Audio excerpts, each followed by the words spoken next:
Started at 2 o'clock. All right. We are live. All right. We have actually two We do. study sessions today, and I'll take the liberty of having the city manager get us started. Yeah, I'll try to make it quick, but thank you for meeting it too. I was saying I always get a little nervous when we bump that time up, whether people stay in the 2:30 habit. But we did that because we got a lot of budget conversations for the foreseeable future. So today we're starting at 2 with 2 topics, and I'll quickly turn it over to Brad Anderson here in a minute to make introduction on the first topic. And I'll forewarn you, I think we're going to need a 2 o'clock study session next week as well on pay plan. So with that, I'll turn it over to Brad Anderson. Thanks, Mike. Thanks, Mayor and Commissioners. I'm not going to take very long because there's more fun stuff to hear than from me. But I've had the joy over the last couple of years of working with Travis Young, and he has leveraged the work of a lot of other creatives in the community and around his company, and are helping give voice to some of the energy and the positive transformation of what's happening in our community. And I think this will give you an opportunity to see what that means for some of the next steps, and give us some opportunities from the arts side to further promote and energize and engage citizens in the community. So with that, I'll turn it over to Travis Young. Thank you, Brad. Thank you, Mayor. Thank you, Commissioners, City Management. It's good to be here. My name's Travis Young. I'm CEO and President of Vortex Companies here in town. We've celebrating our 45th year of doing business right here in Salina. We were founded here. Today, I'm going to talk a little bit about community marketing and what that can mean for our city, our community, and our county. I'm in almost my 5th year of coming back to Salina, moving my family here in 2017. I've seen so many amazing things happen. I just wanted to get involved. So I've been involved with the zoo as well as the Chamber of Commerce here. I'm now chair of the chamber, and the Stiefel Theater. One thing that I've noticed is the transformation. What Salina 2020 has done with the downtown area and that initiative is absolutely phenomenal. I'm originally from Salina, and I remember downtown being sort of a dead zone even when I was young. I'm a career marketer. That is what I do. That's what I know. That's how I started my career. And there's a thing in marketing called the purple cow. And that concept was introduced by Seth Godin. See if we can get it to work again.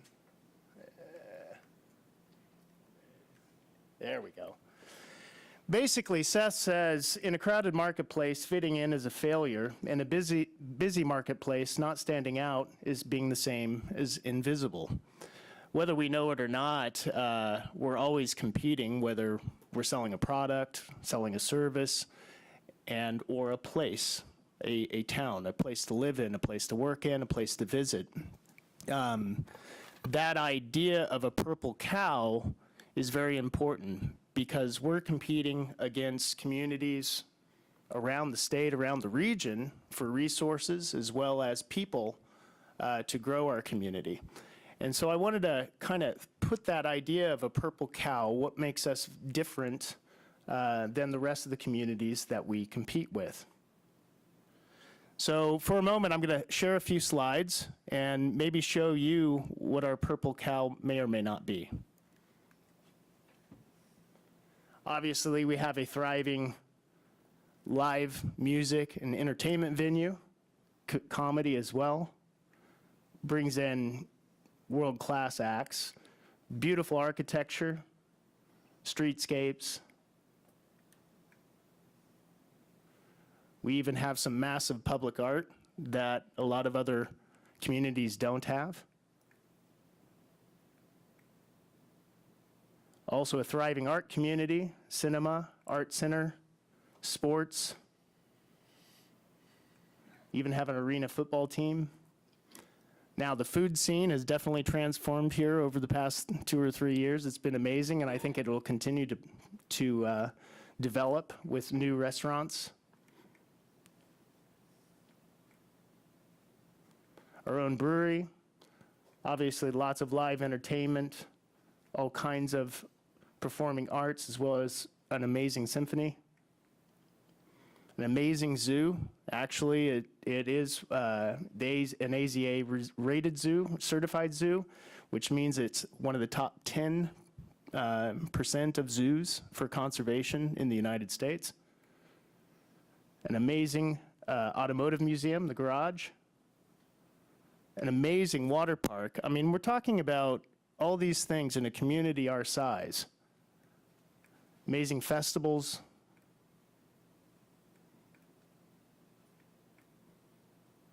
As well as a lot of community involvement, whether that be in athletics, also in educational institutions here are amazing. Kansas State Salina with their programs in aerospace and technology, as well as Kansas Wesleyan University that brings students from around the world, actually. And our public school systems, of which we have invested a lot in, have first-class facilities. There's just a lot to do in Salina, Kansas. Whether it's the biking trails or just general being outdoors. Of course, we have the Kansas sunsets. So what is our purple cow? What makes us different? What makes us competitive when we're out in the marketplace? There wasn't really one thing that stood out to me when we brought our marketing committee together to try to figure out what our purple cow was. Simply stated, when we asked people, we talked to people, and we looked at other communities of our size, we realized that we had more amenities and things to do and great places to be than most communities throughout this region. It's quite spectacular. However, we are facing this perception versus reality issue. For those of us that live here, maybe we know we have this kind of community, but for those that have never been or haven't been in a long time, their perception is a little bit different. It's because they use the internet to look up a place, to see if there's an opportunity to work, an opportunity to visit. Those are the tools that they use, which we call our digital footprint. So when you do Google Salina, Kansas, where's our purple cow? We don't have it. It's not there. We have a water tower, apparently. And when people ask, these are the most frequently asked questions about Salina online. What is Salina famous for? A trading center for large wheat growing area, and grain milling is the chief industry. That couldn't be farther from the truth today. Also, the second most asked question, is Salina a safe city? With a crime rate of 40 per 1,000 residents, Salina has one of the highest crime rates in America compared to all communities of all sizes. If you even talk to the recruiters at Kansas State Wesleyan, at KW, they have to deal with this question with potential recruits all the time because that's their reality. Their reality is what they're seeing online. We can fix these things. So you have a Twitter feed, you kind of get this, that, or the other. There's no purple cows in that. And you see the images that reflect what our community is. A lot of them are rooted in the past. Not a lot of purple cows in that view, or ones that you can understand anyway. Also, on social media, you're not finding anything that says, this place is unique or different. And you're not seeing it on Facebook either. It looks old. Also, too, we haven't engaged well with our school systems when it comes to great schools. Greatschools.org is the most commonly referenced thing online when people are judging public schools or private schools, and they're seeing that. So somebody who's a potential doctor, nurse, or maybe even a business professional on our side is looking, because we got a job, gave them a job offer, they're going online and looking at our schools online, and this is what they get. This can be fixed. This isn't something that is out of our control. And if you look at that, we have a 4 out of 10 rating in our high schools. And as you drive by Salina, you don't see much either. It's just geographically located that way. There's some things we can do about that, but it is the way it is. So that perception or that reality that's out there is hurting us to a degree. Our cow kind of looks like this one. Not quite the purple cow we want. When it comes to being online, I'm not saying that people come here, they change their mind. They have a totally new perception. Their reality is what really is, not what they see digitally. So we need to continue to figure out how to make purple cows. Because, and those of you that were at the chamber banquet, they would have seen this. Population of Salina has gone up over the years. Actually, we're a little below our peak in 2010, while the population of the United States continues to go up. When you look at that as a ratio of our populace to the nation's populace, we are now back to the same ratio as we were in 1920, when there was 15,000 residents in Salina, Kansas. We're facing worker shortages here as employers, yet we have employers that want to invest in Salina, that want to be here. We're all hiring, and we're building houses. It's happening. That will come. That can fix itself over time. But how are we going to fill those houses? How are we going to fill those houses unless we differentiate ourselves a lot more? Because it's a different world nowadays. There's enough jobs out there across the nation, and people are more mobile than they ever have been. So they want to work in a place they want to be, and so we've got to show them our best foot forward. It all goes to that digital footprint. So how are we doing it now, and why is it not working? We have so many reiterations of Salina online, whether that's Visit Salina, no offense to them, that's what they're trying to do, and they do a decent job of doing it. As you can see, we have some purple cows there.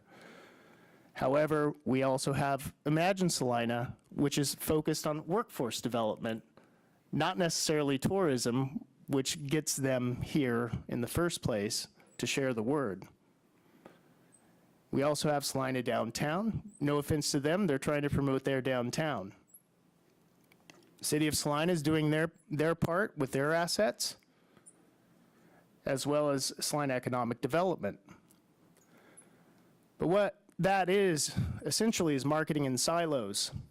So we're spreading out our resources and our focus without a unified vision or idea of how to brand and market Salina as a whole, and pool our resources together and work together for a common cause.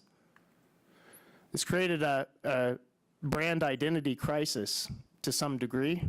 We don't have an identity. We never really had a brand per se. Salina is known for what? Us locally, we probably can offer up a few words of what that is, but somebody from the outside looking in, they've got nothing. So again, we need to get it out in that digital reality that we're not this kind of cow, but we're a purple cow. So the Chamber of Commerce, I've been working with the executive committee, and we've done some sessions on brainstorming on this. We've also brought together a lot of minds.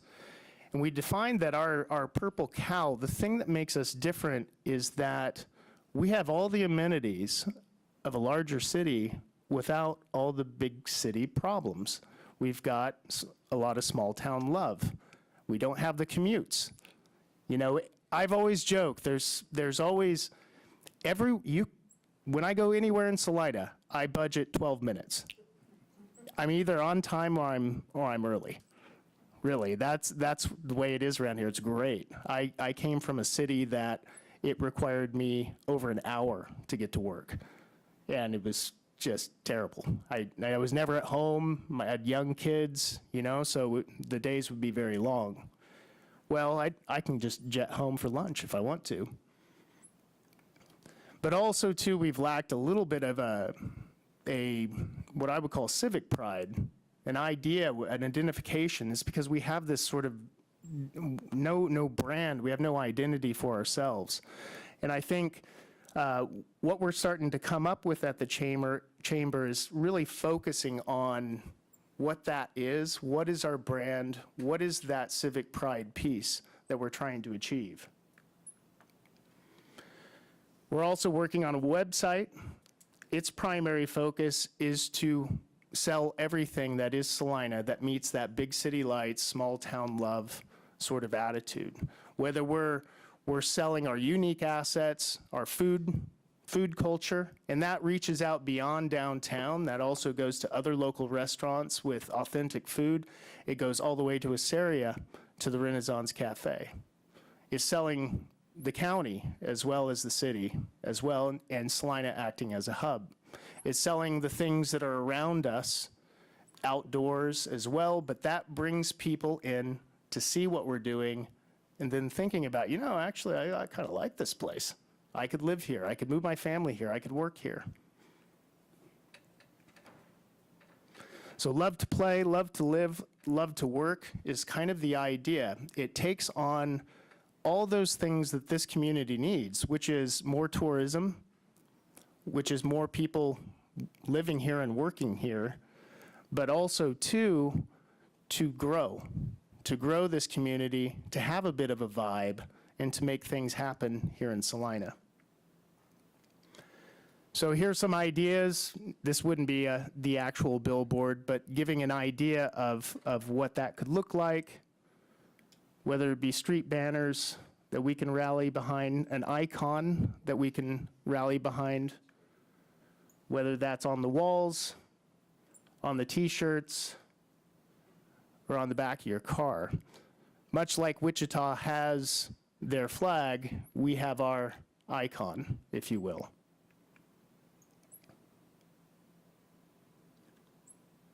I don't know if we have any sound on that, but it gives you an idea of selling those big city lights with the small town love aspect of it.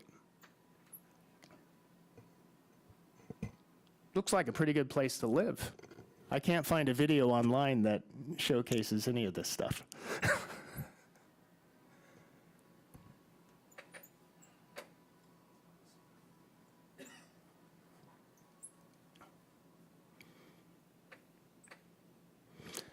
So we're going about with the chamber to continue working on this and developing it. We're working with SDI, we're working with Salina 2020, other partners in the whole entire community, as well as the zoo, Stiefel Theater.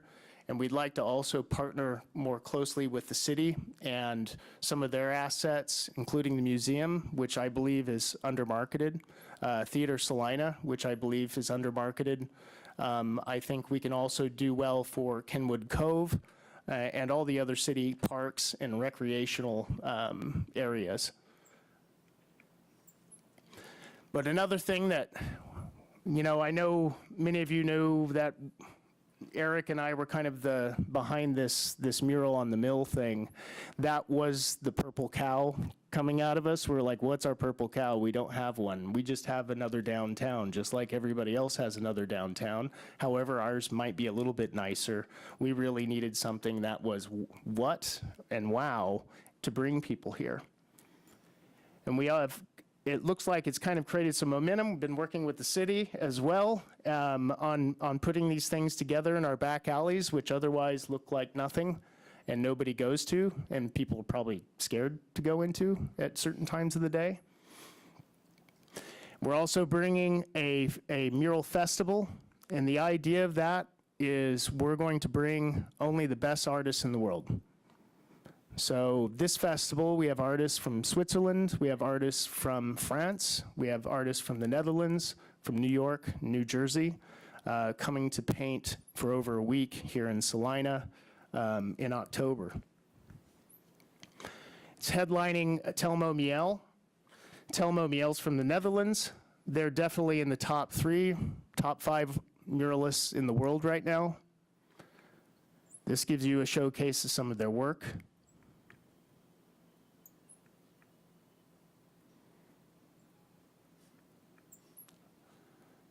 Who doesn't want a girl flying a moth? And all of these artists that we're bringing in really are looking to the community. As you can see, a lot of those are reflecting the local community that they're in. I don't know if I've, there we go. So Telmo Miel is working on the Campbell Plaza. We're getting a group together to help pay for a cement render on the north wall, so Telmo Miel can paint there. That's something that we've reserved for them. I think, Tim, you're here. He's quite excited about that and what it could do for that space. It's being funny with me, Jacob. There we go. This is Mantra. He's from France. That is just a side of a building. There's nothing more to it than a flat wall.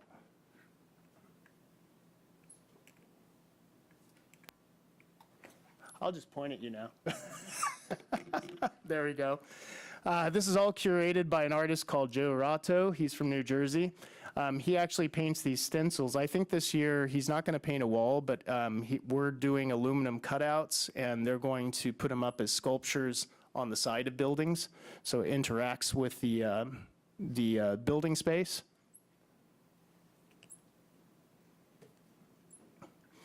And then there's Mona Caron from Switzerland. She paints a large-scale flora.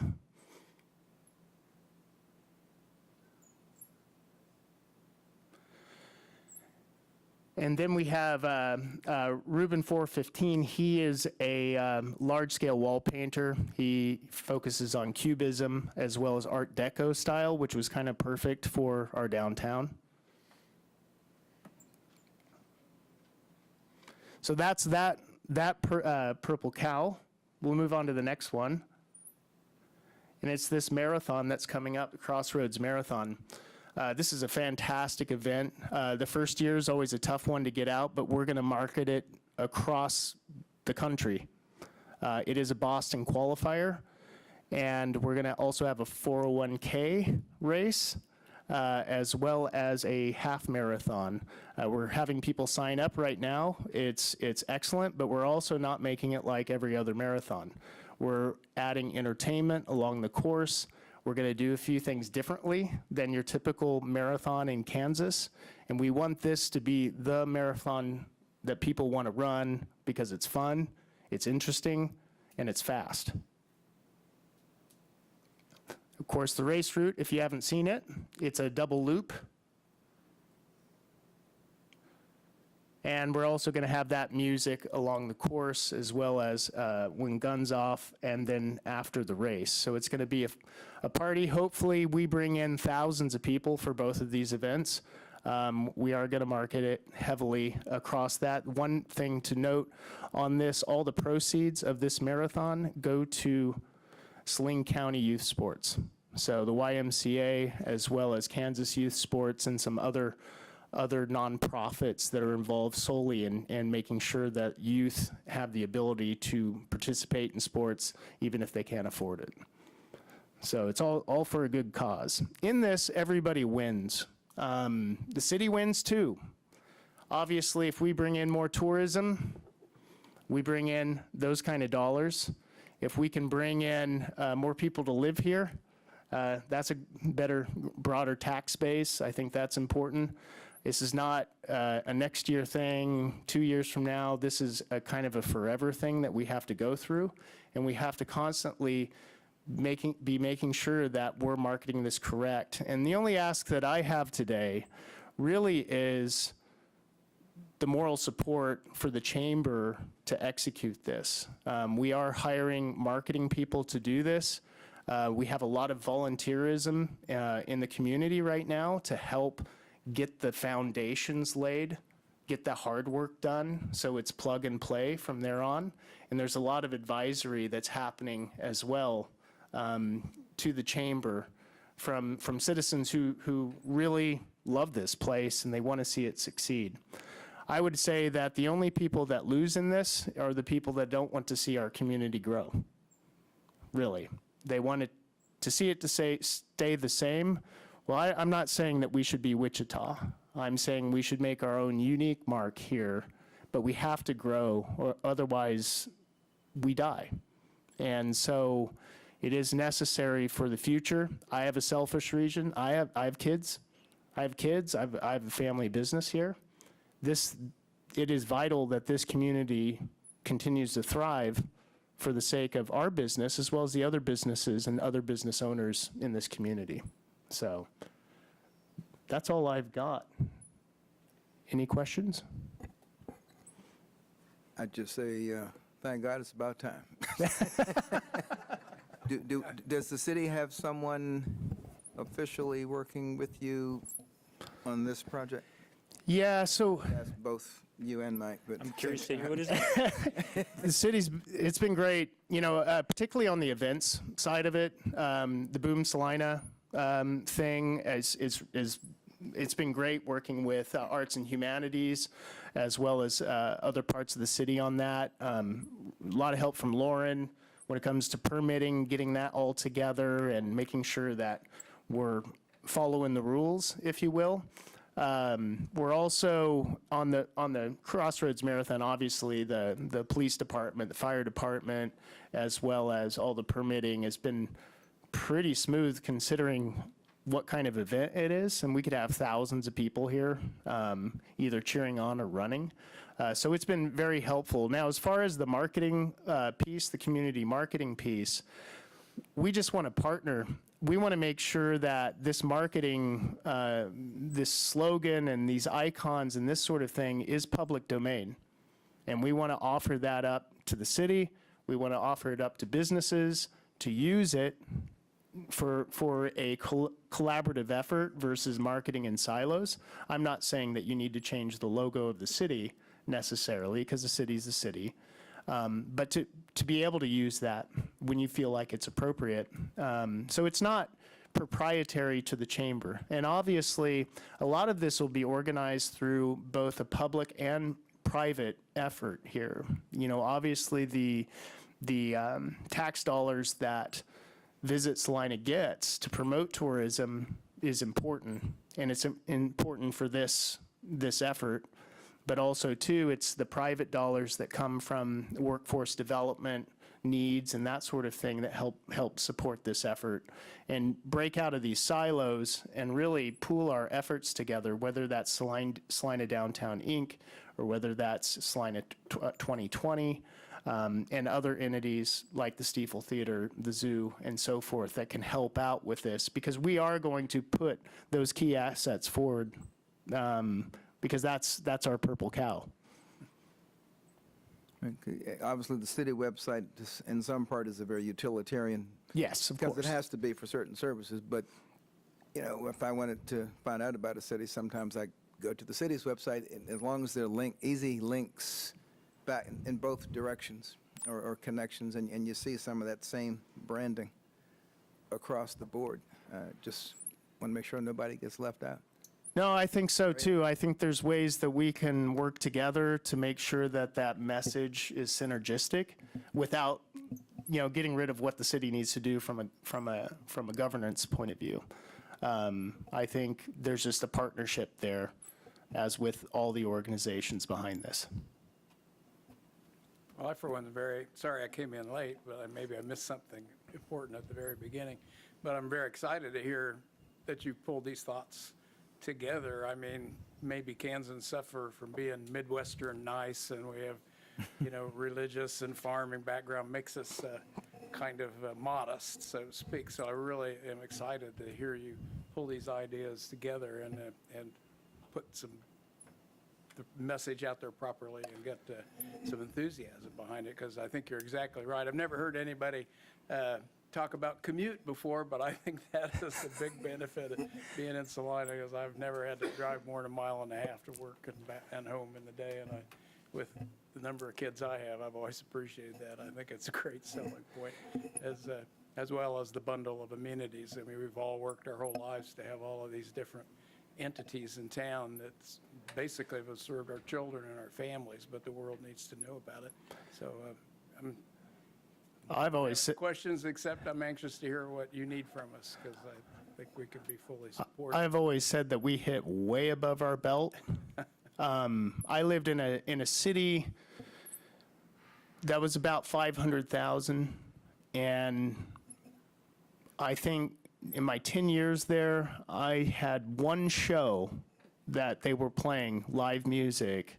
It was Tony Bennett, and I thought, finally, one show I'd actually go to, and it's a town of 500,000 people, and I'm going, this is one I'm going to buy tickets to, only to find out he had already been to the Stiefel. So it is pretty amazing. We didn't have water parks. We didn't have the youth sport facilities. We didn't have tennis courts to play on. I mean, what we have here is just so special. We may have had more restaurants, but we're getting better at that.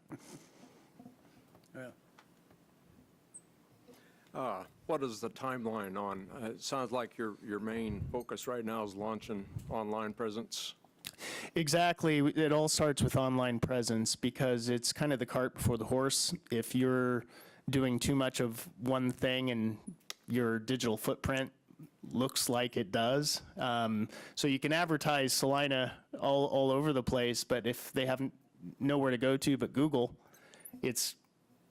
you're kind of defeating the purpose. So our main goal is getting the website up, getting what I would call the full stack work done, which means attacking those negatives that are out there and making sure the positives start getting into organic feeds. But also, too, spending some ad dollars to make sure that a search for Salina, Kansas brings up the website. A search for things to do in Kansas brings up our website. Things to do on I-70 brings up our website. So we've identified some key search terms that surround that. You know, as many great amenities as we have, if you Google things to do in Kansas, nothing in Salina is in the top 10. So, The cozy inn. no, though, I don't think so. Be fun if it was, but yeah. But anyway, those are the things that we're going to work on, and moving forward, hopefully we start making a dent in it. But it's going to be a marathon, not a sprint, on getting this done. So it just needs to be, you know, working away, chiseling away at it. And after 2 or 3 years, we should see a remarkable difference in that perception. Also, too, that community pride aspect, that it has to start there, too. So I think we've got a lot of momentum in that area. There's a lot of great things going on. So we're going to be working on that simultaneously. So what do you estimate a timeline? 6 months, year? Yeah, hopefully have the website launched by the end of the year. It is no easy feat. We have to get a lot of content to put our best foot forward. You got a great photographer sitting. We do, and he's been working on it. I can vouch the marketing. We just had this conversation last night. The big difference between the Stiefel Theater and Tony's Pizza Center is Stiefel does a great job of marketing. And when they say that 60 to 70% of the people come from out of the region, that's the truth. Because I'm there for almost every show, and yeah, there's times I don't recognize one person. They're all from out of town. And I hear it over and over again. We just love this place. We've never been here. We're coming back. And we'd like for him to stay a couple nights, too, not just for the show. Give him a reason to. And I know that being down in Wichita a lot, people down there, they fly that Wichita flag proudly. And I like that idea of having that brand, that symbol that people would associate with Salina. Yeah, we looked at our flag and we decided that maybe it's probably very not. lame. It's dated. It's dated. Plus, we didn't want to be a Me Too, do the same thing as Wichita and rally. We decided we needed our own identity and try to find a way to create that. So hopefully you start seeing that bleed out there. Because I think the community marketing or the civic pride portion of this it starts now for us.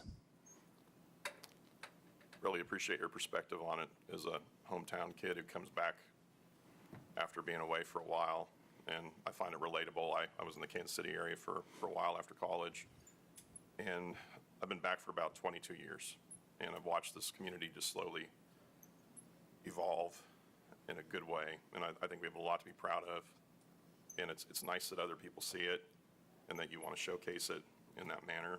I'm 100% behind it, and just have a lot of good feelings about that presentation. Good. We've talked about this, Mike. All right, if there's no questions, I am early. Thank you. Thank you very much for, looking at those pictures, if you didn't know that they were here, I'd say, God, where is that place? I got to go visit there. Yeah, that's exactly what we want to do. Yeah, exactly. And we don't want to oversell it either. It's got to be sold just right. So we're working on that too. Well, and don't set your sights as low as being better than Wichita. We want Oh, yeah. to, okay. From an employer standpoint, Wichita's our target, so to speak. So True. I appreciate it. All righty. Thanks for coming, Travis. In our exchange, unless everybody's staying for the second one, we can get started. I'm going to walk out for 2 minutes. I'll be back, but if you want to get started, go right ahead. Okay. Our second topic today is picking up where we left off in terms of street pavement management. That's, you may recall, it's been a priority for quite some time. We put together an initial pavement management plan in 2015, 2016. That was kind of one of the key aspects of the marketing that we did for the sales tax increase. It was an element of kind of that cost estimate as well as the marketing. Since that time, Public Works has done a lot more work in terms of inventorying street segments and putting the plan together and refining it. We've had ongoing conversations, and it seemed like a really good fit in terms of where we're at in the budget conversation to kind of give you an update on the thinking. A couple things that Jim and Dan will be touching on are the fact that we have a plan in place, we have a budget, but in terms of funding that, we have to be able to keep up with inflation. And there's a lot of elements. We've kind of tackled the biggest one by far, but there's other elements that they'll explain to you as we continue to try to plan this. This is one of our biggest capital improvement items. It's one of our biggest priorities, and it can be one of our biggest financial challenges as well. So with that, I'll turn it over to Jim Teutsch, Public Works Director. Commissioners, Jim Teutsch, Director of Public Works. With City Manager's introduction, I would just say that I'm going to do the presentation today, but there was a lot of people involved in this process.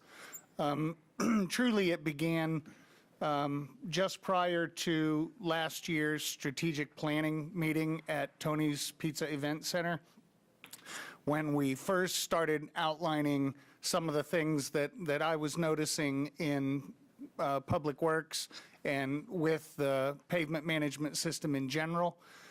Since that time, since about August of last year, I've been meeting with staff. We've had about 15 meetings in all, primarily the city engineer, Mr. Stack, one of his civil engineers, Kent Johnson, and the pavement manager, Mr. Randy Lamer. And between those three, they've helped to provide the data necessary for us to conduct an analysis of our current system.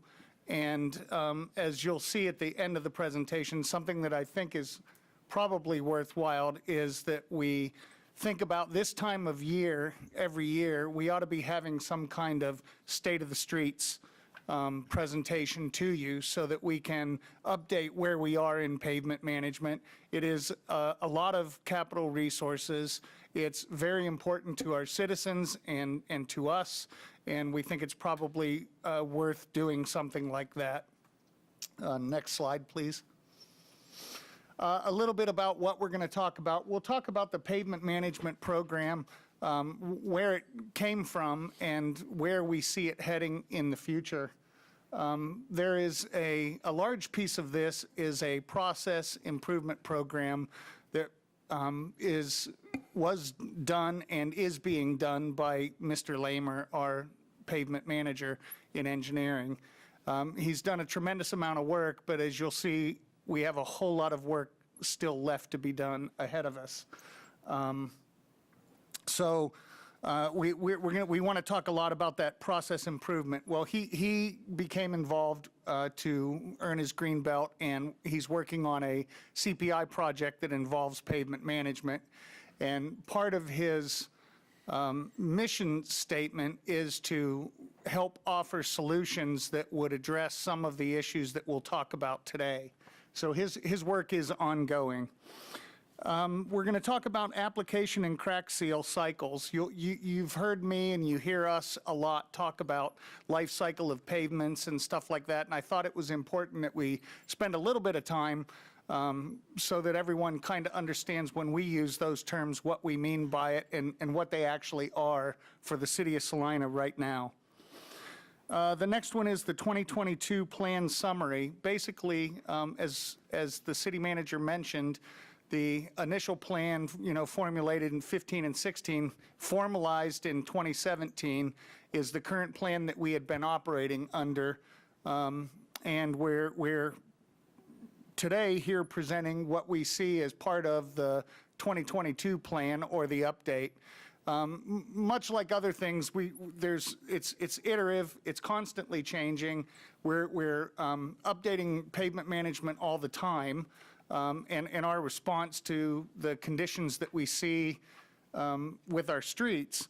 But at the same time, there's sort of a cycle to all this, and about every 5 years, I think it's worthy of what I would call a deep dive, just really getting into the meat of whatever data we have available and turning it over and finding out what new applications may exist in the industry, what are industry best practices, what can we do differently with our streets, what kind of problems are we seeing with some of the applications that we're using, what are the primary topics of conversation that the public is presenting to us as city staff, and then what do we intend to do with that information and how do we use it to hopefully make our pavement program better than it was before.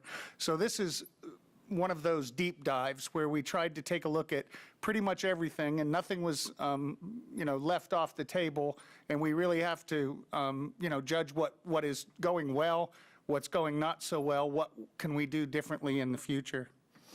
One of the other things, if you could go back, please. One of the other things I want to talk about are the pressures. I found that there are multiple pressures, some more relevant than others, but all of them putting pressure on a system that has a certain amount of money available to it through gas tax, sales tax, and just our budget in general, and a lot of a changing environment. So we have to look at what those pressures are and what we might be able to do about them. Looking at a cost analysis, where we see the numbers coming in from a fiscal standpoint, from a budgetary standpoint. Try to provide some options that we saw as perhaps relevant to help you as you go through your decision-making process. And then a summary, a few recommendations, and then we'll stand for questions. Next slide, please. So just a little bit about the pavement itself. Nothing very complicated. We're primarily asphalt streets. 60% of our roads are asphalt.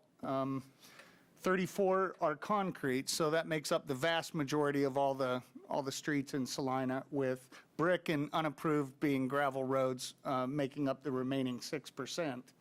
We wanted to, in this deep dive, we wanted to focus on that area that had the greatest opportunity for improvement, which is first and foremost primarily is the asphalt streets.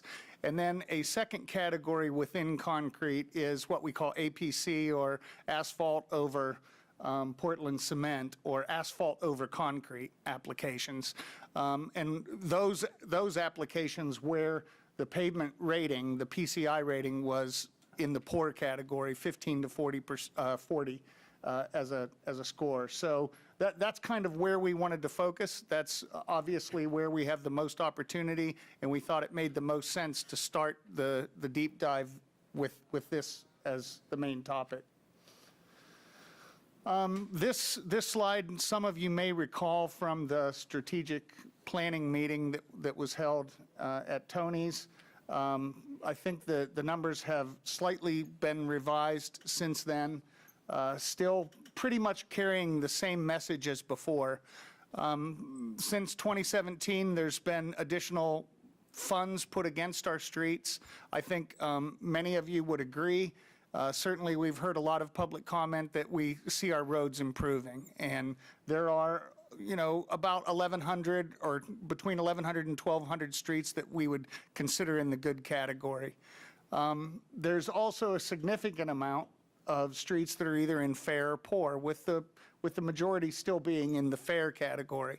It really isn't unusual, and I think if you understand that this system there is no defined starting point or stopping point. It is that we have a condition of new roads and old roads and roads in various places within their cycle, constantly being needing some form of work or some new application or some major or minor repair. And that's just the nature of streets, I think, anywhere. So it's not unusual to expect to see the majority of your streets in that sort of that middle category where work is taking place on a fairly consistent basis. What happened to the word good? I mean, how far apart is fair and poor? Relatively. Certainly, PCIs can be scaled in different ways. I've seen them where there are like 10 categories, and this one has 4. We don't have one up there which is black, which means the road has failed. So that's a good thing. But I agree, and I think somewhere between the excellent and the fair is a category called good, and I would agree that that's an important thing to think about. We've never broken them out that way. It's certainly something we can look at in the future. And when you talk about streets, there's a difference between Broadway and Crawford that runs for several miles versus some inner streets that are several blocks. So how does that break out when you tell you have 1,140 streets that are in? So Excellent. when we're talking about, from a pavement management perspective, we're talking about segments. We're not talking about any one single street in its full length. So if it's a longer street, it's going to have more segments. Right. So that section of Broadway between this street and this street is a segment. Okay. And I think that would be the way it would be best That makes described. more So this sense. condition is not referring to individual roads, but to segments of those roads. And that's what I was going to ask. Are these like 1,000-foot sections, 500-foot sections, or because I don't think we have 2,500 of anything as far. I think I would have to say it varies. I may have to ask Mr. Stack if he has thoughts on it. I think it varies, but generally it's between logical points of intersection, I think is the way I would describe Ninth it. to Broadway or something Yes. like that, yeah. Would you agree? Okay, yes, so Dan agrees. But anyway, certainly we can look at that. I wouldn't mind having more definition to this scale, and I think it would be helpful in the future. So it's something I'm certainly willing to to look at, and we will add it to our list of things to do. We certainly have additional things to do. Once a concrete street is asphalt, then it's in the asphalt? That's correct. So if, like, for example, I mentioned APC, asphalt over Portland, over Portland cement, or asphalt over concrete, then we would have to categorize it as a black street, as an asphalt street, and we would put it within the asphalt portion of the pavement management system. And there are different camps on the value of that. Certainly, it can. And we'll have to certainly talk about this, and we will talk about it in a future slide to some degree. But we're kind of unique in that the number of concrete streets that we have, I think the vast majority of them are quite old. And while they may crack and they may not look like they're pristine or brand new, they are very, very solid streets. They're thick, and it was at a time when concrete was the best quality you could ask for. Very large rock within the concrete. Just everything about the concrete means that street is, rightly expected to last 50, 60, 70 plus years, and really. There's two sides to it. You're fortunate to have those streets because you can focus your attention on streets that aren't like that need additional attention. On the other side, it's easy to forget about those streets, and then, like anything, there's going to come a day when even that street, as good as it was, is going to fail, and the cost to remove all of that good concrete and replace it is just that much more expensive. So there's certainly a balance and a mix, and we want to at least initially start our focus on those streets that are in that poor category, concrete streets that might need some kind of surface attention. We think we have applications that would work, that have been done, and we could continue to do to preserve the surface. If we can provide some kind of layer between the asphalt and the concrete to prevent water from penetrating into the cracks of the concrete, then we stand a better chance of having that street last much longer into the future. The danger is, and what some people are concerned about, is that if that application is not right and you allow water to penetrate the asphalt and it gets into the surface between the asphalt and the concrete, and then open to the cracks that are in the concrete, then you could actually accelerate failure of a concrete street that would otherwise be a base. So we have to be really careful when we select those streets, and we have to make sure that we use the right application when we intend to place asphalt over concrete, but it's certainly something that we could do. So the continuous process improvement is basically, we started with the plan. Mr. Lehmer refers to this, the plan as presented, the 2017 plan. And when we started laying this out, we said that there was some base guidance that we wanted him to have and some assumptions that we felt were important as we moved forward. So one was account for all of those segments that we talked about. The next one is validate the intervals. And by that I mean the expected lifespan of a given application. And we'll talk more about that on the next couple slides. But it's very important that we get that right. And so Mr. Lehmer spent a great deal of his time looking at those intervals and seeing what historically, how long has a microsurface served on this kind of street before it needed some additional application, or UBAS, or a mill and inlay, or a crack seal, or whatever the application is, how long did that last, and where did it fit in the overall cycle of pavement management? So he did a good job, but we wanted to validate those intervals and make sure that we were making sound decisions about how to set the new plan. We told him, while it's not required, if it's possible to reduce the amount of exposed crack seal at any given time, definitely choose to do that. There's not a lot of opportunity to do that because crack seal is very important. This is another one that has, there's pros and cons to it. One, it's very inexpensive. Two, it's very, very effective because the whole enemy of pavement is water and temperature. And, you know, water gets in the pavement and then temperature, the freeze-thaw cycle is what destroys pavement. So anything that we can do to prevent that is good. Well, crack seal is great at sealing water from getting into the pavement to start with. So it's very important. On the other side, to the motorist and to the resident who lives on a street that has lots and lots of crack seal all over it, it's ugly. And in the summertime, it gets very hot here. It gets soft, and it's gooey, and it's nasty, and it's not something that you want. You know, you don't want it on your tires or anything like that. So that's not good. And if, like me, you've ever ridden a motorcycle and you've ever had a motorcycle on crack seal, you will quickly find out that it is not your friend. It's extraordinarily dangerous for people who operate motorcycles. The only way I can describe it is it feels as though your wheels are slipping out from under you. And it's a sensation that there's no amount of training or a certain motorcycle. It's just what happens when you're on a motorcycle and you're riding over exposed crack seal. So we just told Mr. Lamer, Randy, if there's an opportunity for you to limit the amount of exposed crack seal, please include that in the plan. That doesn't mean less crack seal.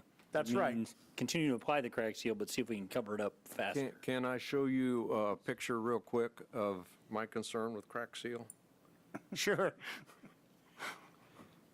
So what's that for a bicyclist? They have the same experience? I don't think They it's have it's ever- quite as bad as I think it has more to do, you know, the fact that a motorcycle is traveling faster and it's heavier and those kinds of things. On my street, and tire picks up, pulls the Yeah, so what he's showing me is a picture of wide crack material. It is a form of crack seal. It's different than the crack seal I'm referring to here, but it has the same properties and it does the same thing. And what he showed me was where a piece of that material had been pulled off, probably pulled out by a tire when it was hot, and it just stuck to that tire, and now it's somewhere else in Salina.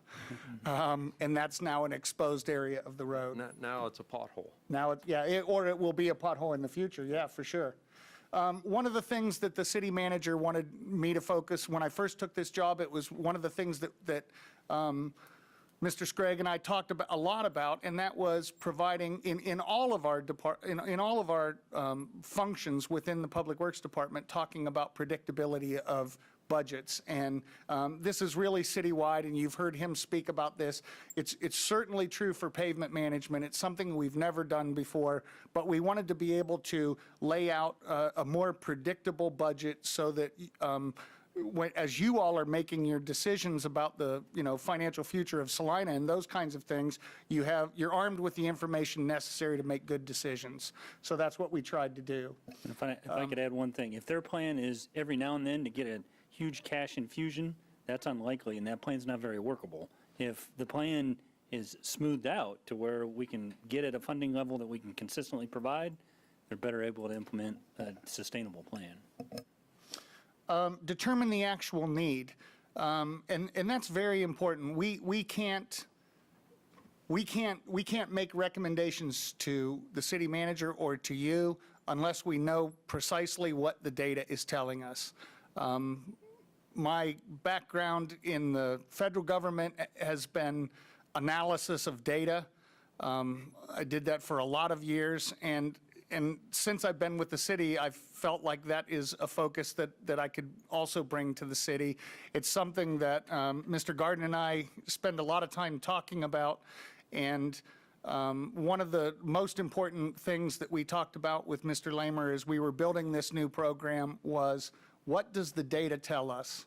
And there's a good portion of Salina's pavement management data that there isn't really good data for. It was before the 2017 plan that Mr. Stack and the engineers built, and there is data, but we don't know how good it is. It's not complete. it's not what I would put in as a classification as highly reliable data.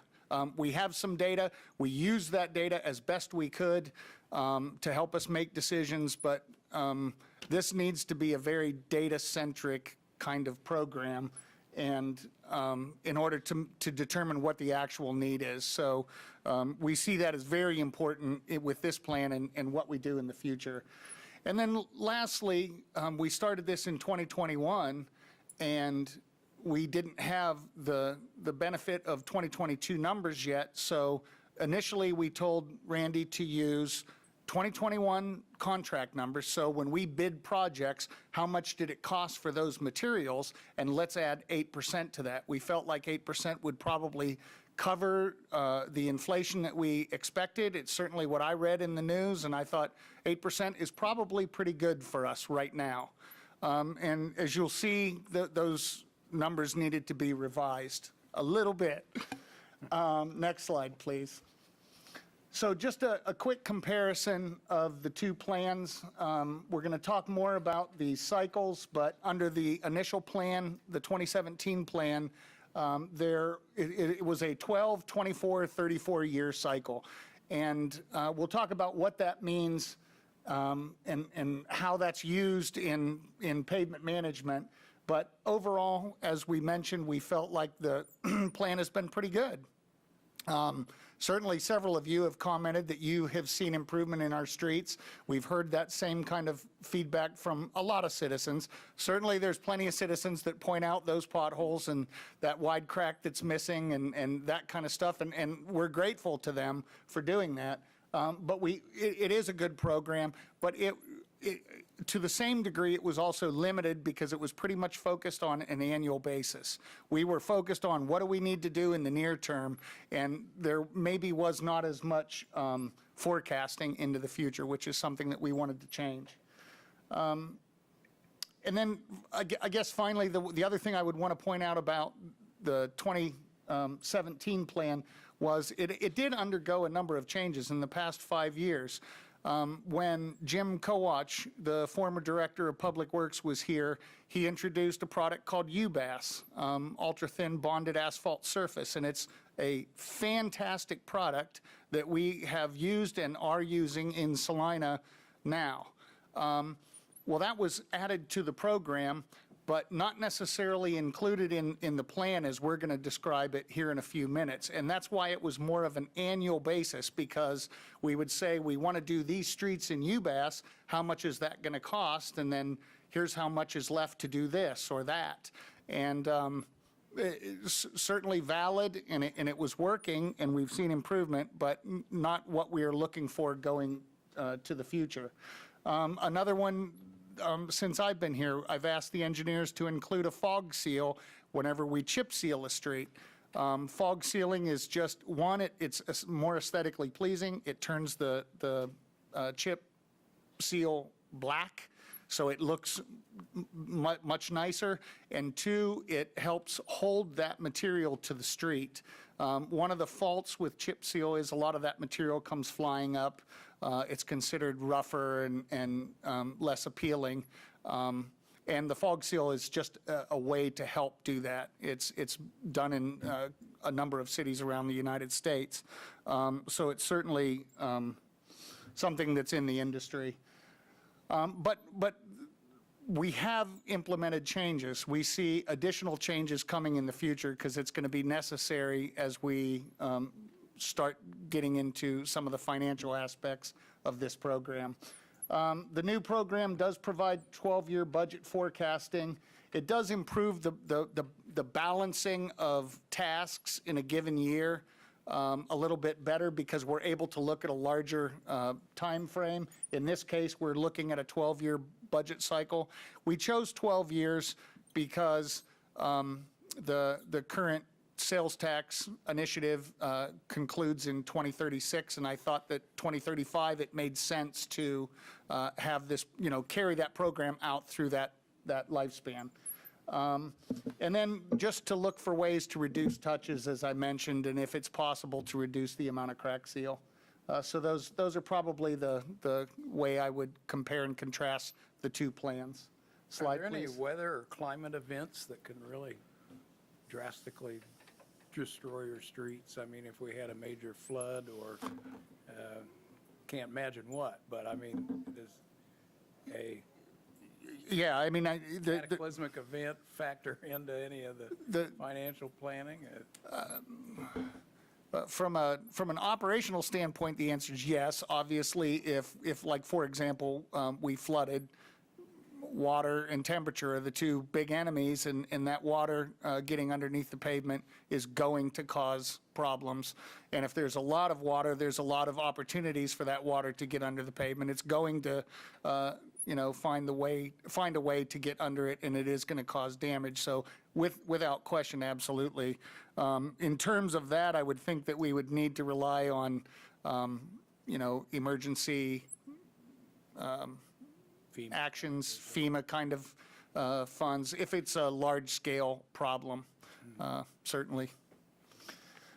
So I talk about cycles a lot, and I thought it might be helpful to show you what we mean when we're talking about the cycles.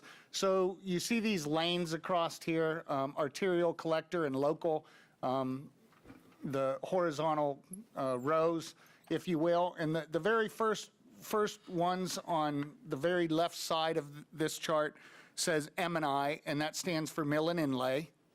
And if you just, go across from left to right and you find the next mill and inlay, that is a cycle within that particular type.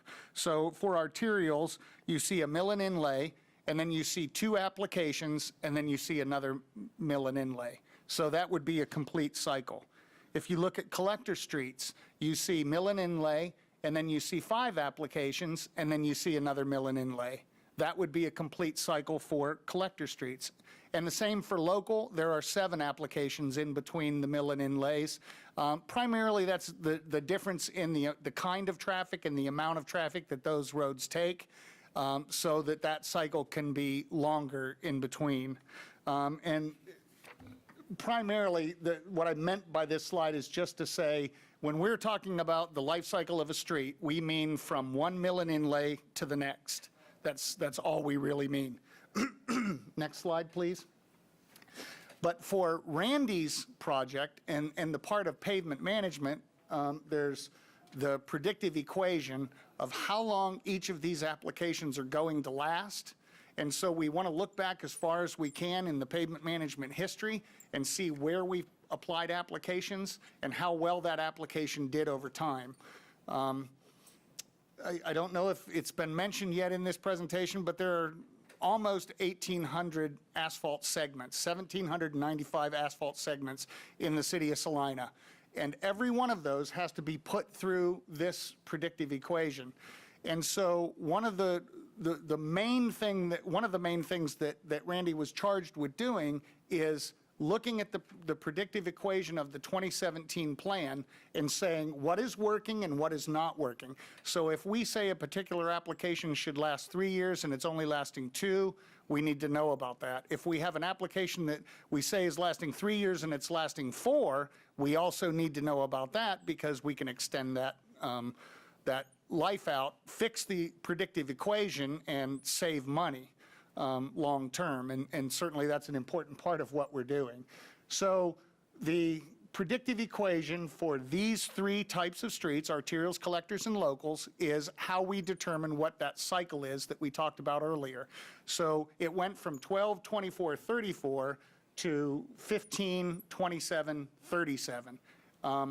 We simply found the ability to extend the entire cycle, largely in part to the UBAS, which extends the amount of time before we have to go back and treat another, put another treatment on the street. So that's a good example of why that is. That if you look at the UBAS cycle across arterial, it says mill and inlay, then there's a crack seal, and then there's a UBAS, and it has 8 there. So we anticipate, our data is telling us that this is going to last 8 years, and we are anticipating in the program that this will last 8 years.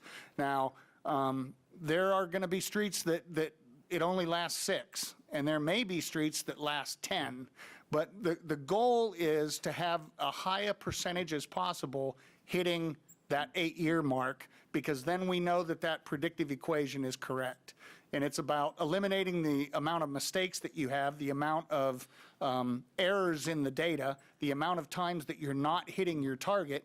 You're wanting to limit that as much as possible in order to make sure that your program is running correctly. Are the APC streets separated from the true asphalt street? Yes. Yeah, so he would be able to, I joked with the city manager that if we actually put up Randy's plan and I could run it in a continuous loop, it would just look like the Matrix, because it's 1,800 segments and it's across 12 years and it's all of these applications running. So it's this spreadsheet that just has lots of numbers over, you know, you have to move the screen across to see them all. But if I could run it in a continuous loop, it would kind of look like the Matrix. Maybe that'd make a nice piece of community art somewhere. Quite a bit of Complaining about our data. Pictures up here. But yes, the goal of this program is for you to say, Jim, I need to know when is the next application on this street and what is it? And the engineers should be able to tell us that based on this system. That's the whole point of this system. One other question, both of these graphs on the cycle here. Is this cycle the same after the street is initially constructed? Because, you know, the zero here is not really the zero for that street. The real zero. That's correct. When it was constructed. But once that, and that's why you're hitting on a really good point as to why some of those streets may or may not hit that predictive cycle where we want it to. It may not hit that predictive equation exactly as we want it to. It's because that street may have a faulty base. There may have been something happen when that street was constructed 27 years ago that caused that failure that we're now seeing. So it does not necessarily go back and correct all the way to reset at zero when the street was constructed. It's simply based on mill and inlay. Okay. Slide, please. This system you spoke of, is that something created in-house, or is that a program that was purchased? So two answers to that. It's both. So there are a number of different pavement management systems currently have available to us a program called Paver, and we currently are operating in an Excel spreadsheet format. There are different there are pros and cons to both of those.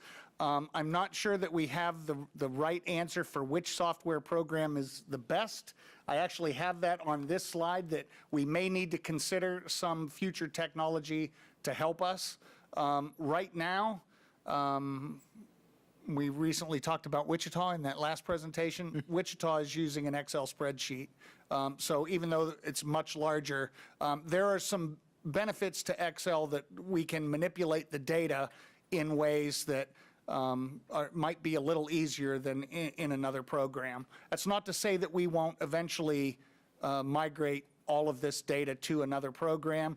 Probably what we'll need to do is evaluate all the programs that exist and determine which one is the best, and does that is there more reason to go with that program than continue with the Excel spreadsheet that we're currently using? So the spreadsheet, is that created in-house? Yes. Okay. Mr. Lamer's work. So this is just kind of a summary of everything that we talked about. 12 years. When we use the 2021 pricing, and even when factoring the 8%, Mr. Lamer was able to get all 1,795 segments across their entire life cycles in, so that the annual cost to us was $3.22 million. The target was 3.2. And if you think about that amount of data, it's pretty incredible. So kudos to Mr. Lamer for getting it that accurate. It certainly is better than better than I expected him to be able to get it to that level of predictability. But the average across all 12 years for this was 3.22 million across 12 years, which is great. We can add over time. We do need to consider transition from Excel to another software, if not Paver something, perhaps we'll look at it. We do plan to continue to use UBAS. We do want to continue fog sealing our chip sealed streets. One of the other things that we talked about is eliminating the use of chip seal on high traffic roads such as Markley. That wasn't the most popular application use. We certainly got some criticism for that being pretty rough. There is another side to that when you start looking at the finances, and I'll make a recommendation later that says maybe we need to consider using chip seal more and have that service level expectation adjusted so that that's a possibility. And that is simply because it's less than half of what a UBAS would cost, as an example. It's a very cheap application that can preserve the road. So it's a consideration for sure. And then lastly, there was a considerable discussion about whether or not we should continue to chip seal prior to other applications. We felt it was too important to not do that. There is an opportunity for a little bit of additional savings on an annual basis. We chose not to do it at this time, but to keep that application as part of the overall pavement management plan for now, but just know that that is an opportunity. If we need to look for additional ways to save money, that could be a way to do it. The risk, of course, is I can't tell you whether or not UBAS would last as long if we took the crack seal out before we put the UBAS down. I have a hunch that we would still be okay because of the quality of the material in UBAS, but I would rather get permission to do an experiment on a single segment rather than implementing that as a plan, as part of the overall plan, and then come to find out it fail. I would rather just try it in one segment and see if that's going to work before we implement it across system-wide. Slide, please. We wanted to program from 2023 to 2035, as I mentioned, the 12-year plan. We're going to start looking at smaller segments. That's really just because it's easier to see on a single slide, and it still tells the same story. But we did address all asphalt segments. It is the full 12-year plan, and it does cover all of our streets. I mentioned that Randy was able to get this in at $3.22 million on average across 12 years, which is fantastic. However, also what I mentioned earlier is if you look at the table, the two columns, from 2017 to 2021, we had an average inflation rate in paving products of about 5%. From 2021 to 2022, that changed drastically where the averages went up 21%. So our initial advice to Mr. Lamer was woefully short. Rather than 8%, it was actually 21%. And you'll see that in the figures. So his $3.22 million went up when you apply the 2022 numbers to it. If you look at the very bottom row of that table, the new average, that 3.22 becomes 3.81. So that tells you how much of an impact the 2022 prices have had on this system. Is the price of oil the big driver on that? I'm going to say it's kind of speculative. Certainly it has to be a part of it for sure, because just of the products that we're talking about, that they're, asphalt, petroleum based.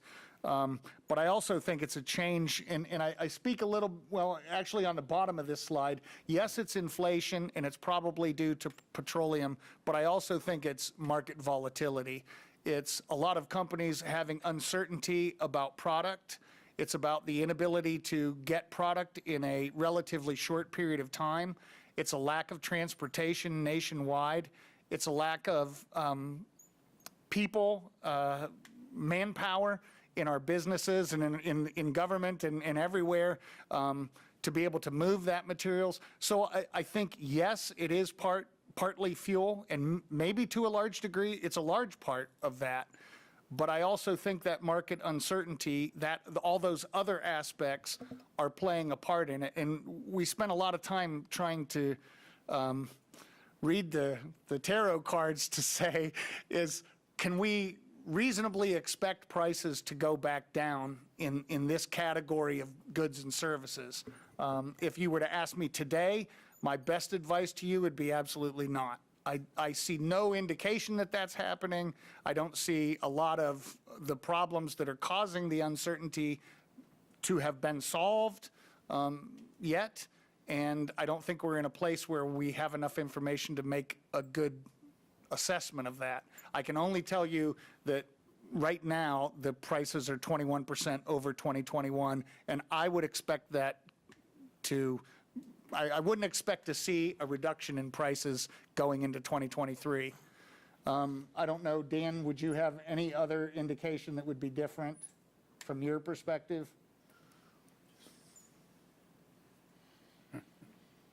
Just workload. That's the main thing we're seeing as well, is there's no reason to sharpen your pencil right now for workers. So luckily we have been able to get workers to do the work, but there's no reason to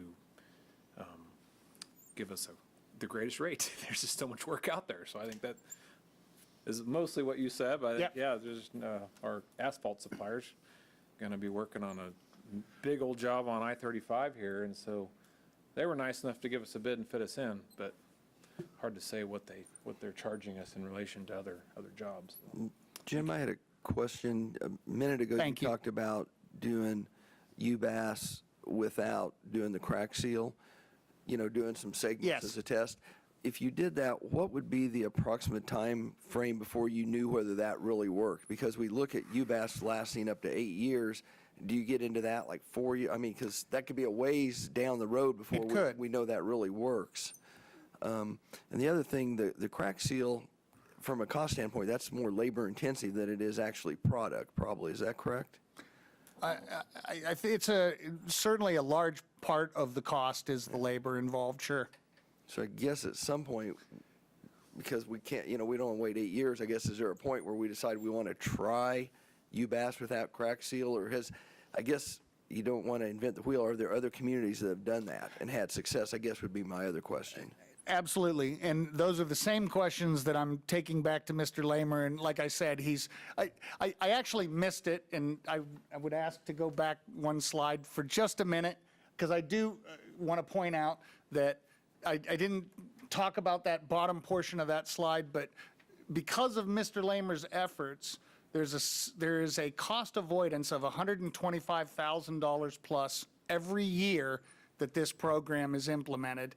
And over this 12-year window, that's $1.5 million in direct savings. So no matter what we see in terms of prices going up, that still includes $1.5 million in savings. And I cannot speak highly enough of the effort that Mr. Lamer did in achieving that, because that's pretty remarkable given the constraints that we're under.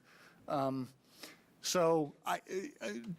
back to your question, I don't know if I have a good answer, to be honest with you. I think it would take some time.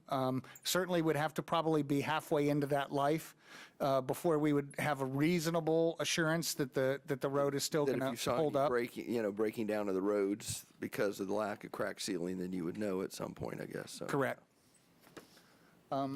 Next slide, please. Yeah, so another one of the pressures, so we talked about inflation and market volatility. Another one of the pressures is just the number of miles. And this slide is simply to say that as we continue to grow and as we continue to acquire new streets as part of the city system, that is additional pressure being placed on the pavement management system, because those are additional road segments that'll have to be added into the pavement management, which then takes that same set amount of dollars and spreads them out thinner, which makes it harder to achieve that predictive equation for a given segment. Yeah, and it's just that there's no reason to expect that not to continue, given the developments that we're talking about and, the progress that we want to see in the city made. We're going to see the amount of centerline miles increase in time. Many of the new streets that I've observed are all using concrete. Is that the city's preference or the developers, or? I would not, just in my position, I don't want to be the person that goes on the record to say that I have one preference over another. I will tell you that there are advantages and disadvantages to both of those. I will say that a lot of the developments are being done in concrete, and I think that's a good thing. There are, again, it's kind of a mindset because it depends how you look at it. Asphalt requires more work throughout the life cycle of the product, but it's at a lower cost. Yeah, it seems like 10 years ago, everything was asphalt. Yeah. Well, and somewhere along the line, we started doing a life cycle costing where we tried to, and we get bids for a individual road segment, we might get a concrete and an asphalt bid. And we tried to take into account the life cycle cost and make an informed decision. The market's changed a little bit in terms of what we see in the way of bidding, and then with petroleum costs going up, that impacts the life cycle cost. I was going to say, a few years ago, when we looked at this, I believe some of those costs had compressed a little bit, and there was a lot less difference between the asphalt and concrete. I'm not sure where that is today, but I'm saying 4 years ago or whatever, we saw those costs kind of compress. And I think they are much, much more competitive today than they were in the past, for sure. One of the other pressures that we have, and everything that's on the screen is all good things that we support, and we want to see that continue to happen, but it's just another pressure, because all of these things require dollars to be put against them, and it's all coming from the same pot of money, and so that has an impact on our pavement management system. They are additional funding requirements that need to be done, should be done, and they're great for the community, but there is a cost to them that has an impact overall on the system. Slide, please. I wanted to show this slide just to show that I don't know if I would call it a pressure, but there was a point in the history. In 2020, there was a reduction in the overall street funding from $3.7 to $3.2 million. So there is an additional $500,000 that is not available for pavement management. And we'll talk a little bit, the totals across the bottom come into play on the next, one of the next slides. Next slide, please. So I wanted to look at from a financial perspective, a couple of ways. So one of the ways I wanted to look at it is simply to look at the non-asphalt requirements in the system. So the non-asphalt requirements currently, using the 2021 numbers, are roughly $1.97 million, and you see them listed on the left. And if I take those totals from that previous slide and I average them, the average is 5.19 million. So this is simply saying, if I take Randy's 2021 number of 3.22 million and I minus that from the available funds average of 5.19, I have enough money to do all the non-asphalt products. So it was just a way for me to sort of do a checks and balances against what we have in requirements versus the funding available. And up to that 2021 point, even with the plus 8%, we were fine. Next slide, please. And if you look at that clipboard, the only thing that changes is that clipboard now says 2022 plus 2%. So we did add a 2% inflationary cost to 2023. And if you take the 2022 numbers and you add 2% to them, that total, which we talked about earlier, that 3.22 becomes 3.81. If you do that same math, it leaves you 1.38 million. You still have a 1.97 million requirement, so you don't have enough funds to do all of the tasks that we are currently required to do. When you talk bridges, are you just talking about the decks? Bridges, in this case, we're talking about maintenance, so we're not talking about the funding of replacement of bridges. This is just the ongoing maintenance that we would do in any given year on one of our bridges. What's that? How do you It could be a surface treatment, it could be repairing the approaches, it could be painting the bridge, painting the metal on the bridge. But it's setting aside money in the budget to address maintenance needs. Maybe it's adding rock underneath to prevent it from eroding or something like that. But it's money that's set aside specifically for addressing the maintenance of our bridges. Slide, please. So the next way I wanted to look at it was just looking at it from the asphalt funds alone. We actually already talked about this, so I won't belabor it. It just shows you the 2021 plus 8%, and then what 2022 actual prices do to those same numbers. This is taking all 1,795 segments and running it through the costing to get these totals. And then it shows you 2022 plus 2%, and then we added 4% in case that number would be a little bit higher. And I think the message to take away from here, you know we're focusing on somewhere around 3.2 million. So you can see that dividing line is right about 2025 is where we're not able to make those two numbers meet. Slide, please. And then the last way I wanted to do it, we were in the middle of doing the budget, and I said, well, we have all this data that Mr. Lamer help us put together in the pavement management system, and we know all of the, the known fixed costs, so why can't we take this information and just budget out, like I'm going to submit my pavement management budget to Debbie for the next 12 years all at once. I thought, I think we can do this, why can't we do this? And we did. And it tells the same story. If you look at the third from the bottom line, it says total budget, not including debt financing, and then you have amounts across there. Very similar to the amounts you saw on the other total slide a couple of slides ago. And then you see the next line below that is revenue, and then the difference, either over or under. And if you look at the bottom for each of the columns for the years, for example, 2023, it shows we are ahead $150,000. So we know in 2023, given this budget, we are good to go. In 2024, we actually have a little bit more savings. There's a few less segments to do, and we have a little bit more savings. And then we're back to that 2025 number, and we're now upside down. Now, there is something of note here that if we were not to use either of the savings from 23 and 24, and we were to just keep them in the capital fund, that would be enough to pay for 2025. So technically, by this way, we gain an extra year that we have to adjust the system. But then I took all of those totals across the 12-year period to get an average, and that was $580,000. So basically, what this says is from 2026, pretty much, forward, we have a deficit of about $580,000 to $600,000, depending on what inflation does over that time. Slide, please. A couple of options, obviously the first and the one that I like the best is increase the budget. Certainly everyone would like that, and I know that that's not always doable, but I have specific meaning by that when I say if we could capture some portion of tax revenue growth and apply that portion of tax revenue growth to pavement management, I think it would be in our best interest to do so. So that's what I really mean by that.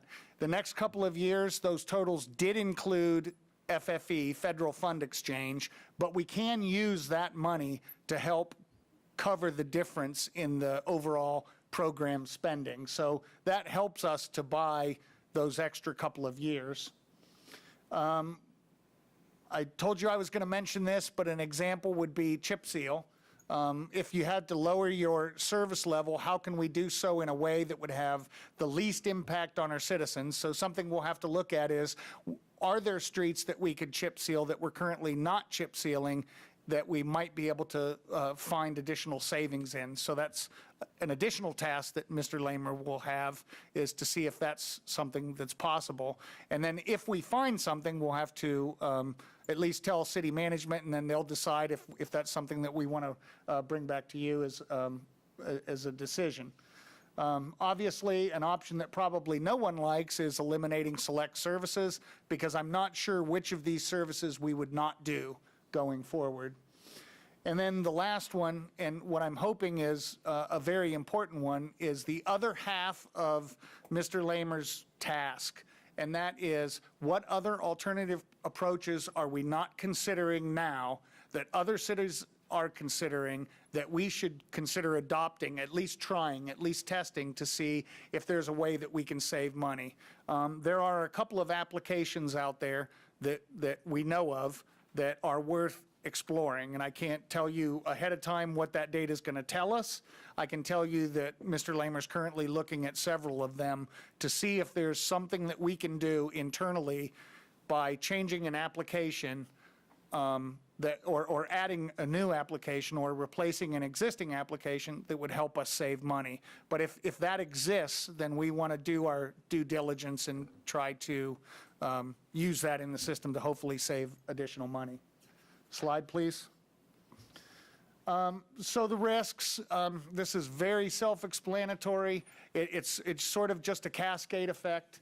The cost of asphalt applications are rising. Inflation, market volatility, increased development, additional funding requirements, all those pressures we talked about earlier, causing the cost of pavement management to increase, which then means we're able to produce less work, shorter pavement life cycles, deterioration of pavement. Ultimately, it leads to dissatisfied citizens and the inability to maintain the streets that are in the system, as well as those that are being added to the system with new development. Last slide. Or second to last slide, I'm sorry. So summary, I won't repeat all of this. The other thing that we have to do, and I didn't focus on it on the slide, but if you remember the slide that talked about the non-asphalt applications, if you actually look at those numbers in that chart, they're all static. So every year I'm applying $190,000 to traffic with no inflation, with no kind of growth, with no kind of targeted approach the way we did asphalt, where we said, here are the number of X that we have, and here's the schedule of replacement or repair that we think we need, and here's how we want to lay that out over time.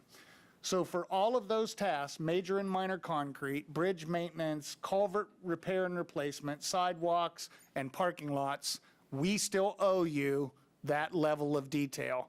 It is a ton of work. It's probably more than what he's already done. But in the end, if we're able to do it and we're able to program the entire budget, at least then you are fully armed with all of the problems and all of the possible solutions that may exist in order to help us have the best pavement management system that we can. It's a goal, and we think we can do it, and that is our focus going forward. And then last slide.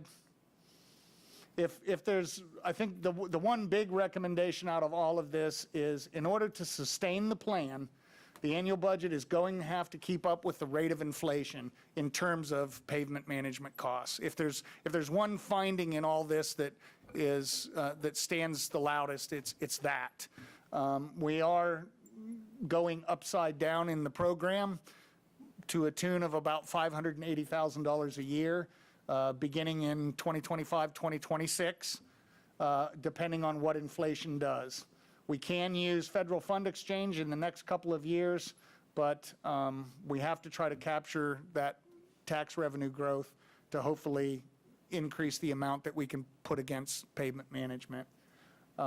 And again, I would like to come back to you at the very least, with this same topic next year at this time when we're doing budget, because I think it's important, and I think it's something that would help inform you of how to best address streets going forward. And Jim Randy just walked in the back of the room, if you want to recognize Yeah, him. so the fellow that I've been talking about, this whole thing is Mr. Randy Lamer, and I really want to say he's done a tremendous job, and kudos to Mr. Lamer for the work that he's did. 1.5 million is pretty significant savings, and I'm pretty proud of him for doing what he was able to do, and I thank him for all the help that he gave me in preparing this. So with that, I'll And you answer any missed it. questions. And Randy, you missed his last comment that he's got another project for you. He knows. Thank you very much. Jim, what do we spend annually on crack seal? It varies year to year because it depends on the amount of segments. I'm trying to see if I can remember the formula because the 2023 has the amount 777,000 in it, but I have to minus all of the categories to get at that number, which are 200, 375. Usually about I want to say it's probably in 2023. I think it's around 380,000, 385,000, somewhere right in that area. I can give you a precise number, but I'll have to go back and check the formula. And when we crack seal, then your goal is to go in and to overlay that within so many months? Or No, this plan, whenever you see, like, if you can recall the first line going across, it said arterial, and it said mill and inlay, and then it said crack. That crack means that is a standalone crack seal that is going to be on the street for that next 4-year period. Okay. So that is exposed crack seal.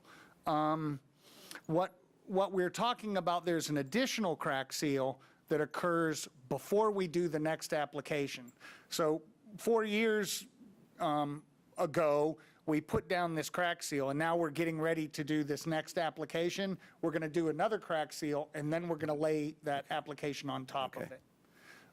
But it does not do away with exposed crack seal. The only way that we're able to achieve a reduction in crack seal is because the length of time that UBAS is greater than the application that it replaced. So I think it bought us an extra 3 years of not having crack seal on the street, if that makes sense. All of this work you've described, including the non-asphalt, that's all contracted out, and we don't do anything in-house. Yeah, this portion, everything that we're talking about, this is all the engineering side. This is all the things that are projects that are released that go out for bid and that contractors perform on behalf of the city.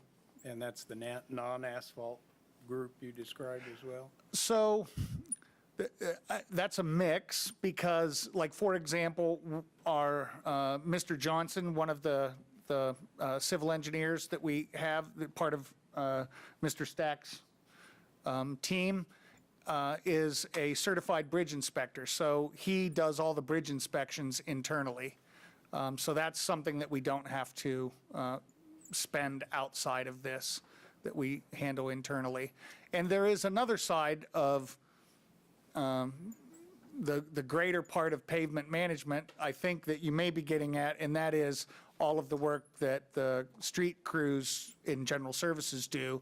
And I will say that it's important that that information is provided to Mr. Lamer to be included into the pavement management plan, because while it's only spots, it can have an impact on the overall quality of the road, depending on where it is and how many repairs they might have made on a given segment. But we do try to have that communication, and we're looking to strengthen that communication a little bit more so that we can make sure that we include that information in the pavement management plan going forward. The UBAS treatment, is that what we previously called slurry seal? No, this is a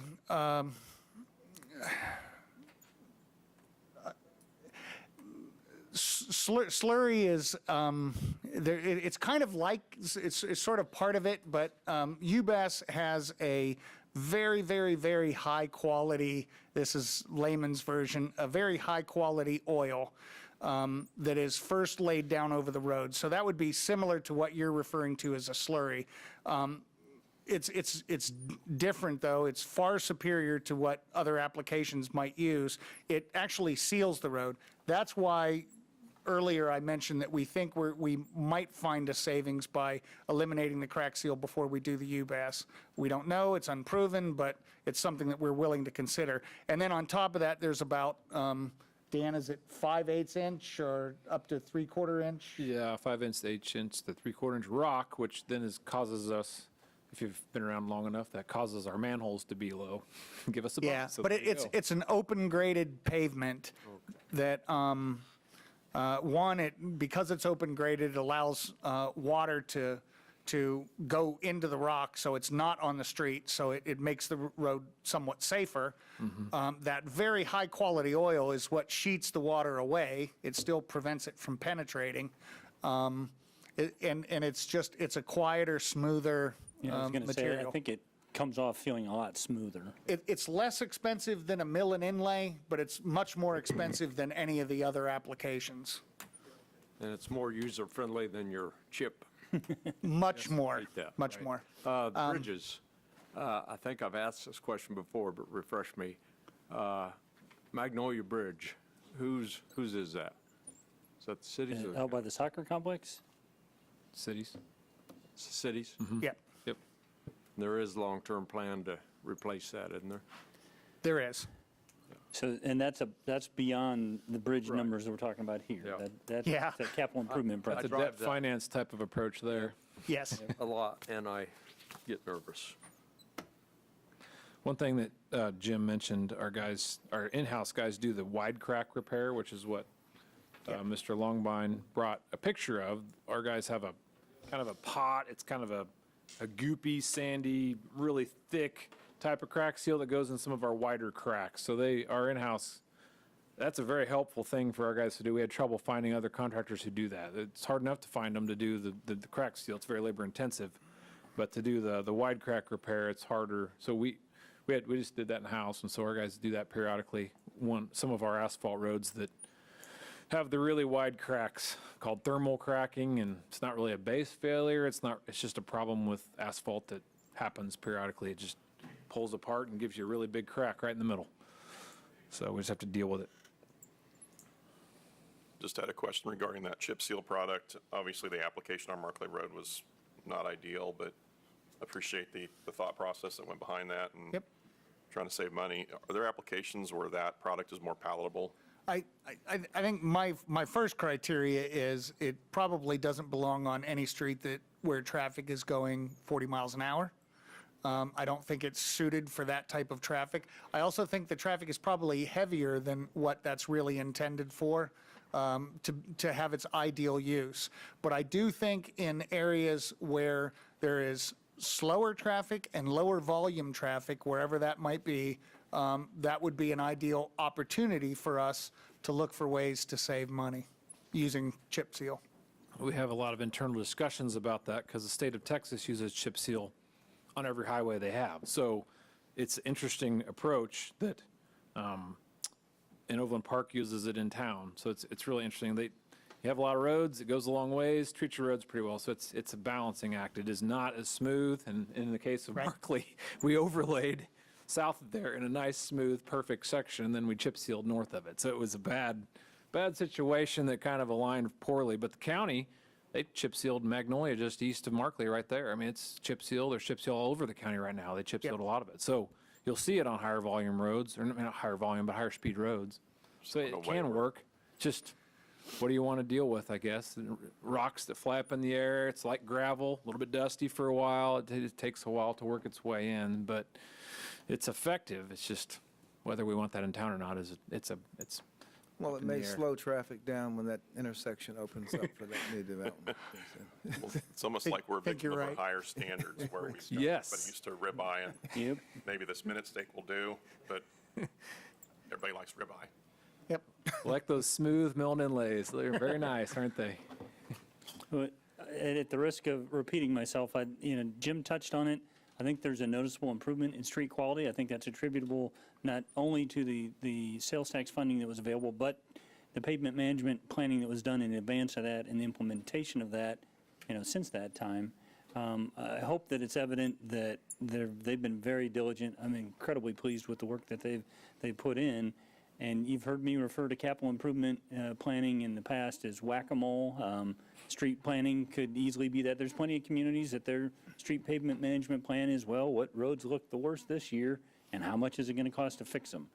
That works in the short run, but it doesn't work in the long run. I feel like we've taken our game to the next level as it relates to asphalt. You've heard the vision for the other aspects of street maintenance or public works maintenance. And what that does for us and what it does for you as a governing body is kind of settle in a budget, hopefully, that we're not jumping all over the place and we're not inadvertently thinking that, overlooking things and funneling street funding elsewhere. We're kind of trying to be as consistent as we can be, not come back to you with big increases. I think Jim hit it on the head. It's dependent on inflation in cost of asphalt and street maintenance, which is unpredictable. But if we can kind of get settled into a base amount that we can have confidence in, which I feel like we can at this point, and then just kind of grow that in response to what we're seeing in the way of asphalt costs. There's plenty of examples, there's plenty of literature out there that demonstrates you make noticeable improvements to your overall street quality in your entire street system, and you save money long-term. And I think we're on that path. Right. Do the departments have a contest to see who gets the biggest percentage reduction in their budget using CPI? We do pay attention to that. The other thing I was going to say is, you've heard me say pay plan's #1 priority for me in terms of financial planning, and these big ticket items and getting them budgeted and accounted for and behind us so they're not ongoing challenges is priority #2. And this is one of our biggest ongoing expenditures, one of our biggest maintenance items for sure. Right. I think I took away that 2025 was a kind of important year. I'm sure Commissioners Linkowitz and the Longbine have taken note of that year. What, are you saying you're not going to be here? I'm saying you're going to run for election that year. That'll be your budget decision. Right. Well, thanks for coming and presenting, and we'll meet back at 4 o'clock.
Good afternoon. This is Monday, May 16, 2022, and welcome to the Salina City Commission regular weekly meeting.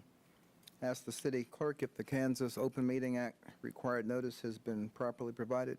Yes. May I have roll call, please? Mayor Davis, Here. Commissioner Hoppick, Here? Commissioner Linkowitz, Here. Commissioner Longbine, Here. Commissioner Ryan. Here. Okay, all who are able, please stand for the Pledge of Allegiance and a moment of silence. I pledge allegiance to the flag of the United States of America and to the republic for which it stands, one nation, under God, indivisible, with liberty and justice for all.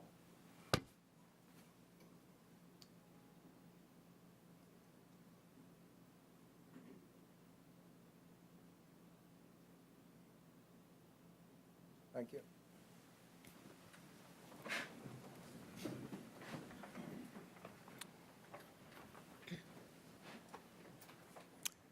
We will start with awards and proclamations.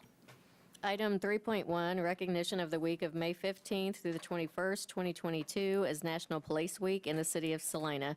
Brad Nelson, Police Chief, will read the proclamation. Chief Nelson, how you Thank doing? you. Thank you, Mayor, Commissioners. I appreciate all you folks being here.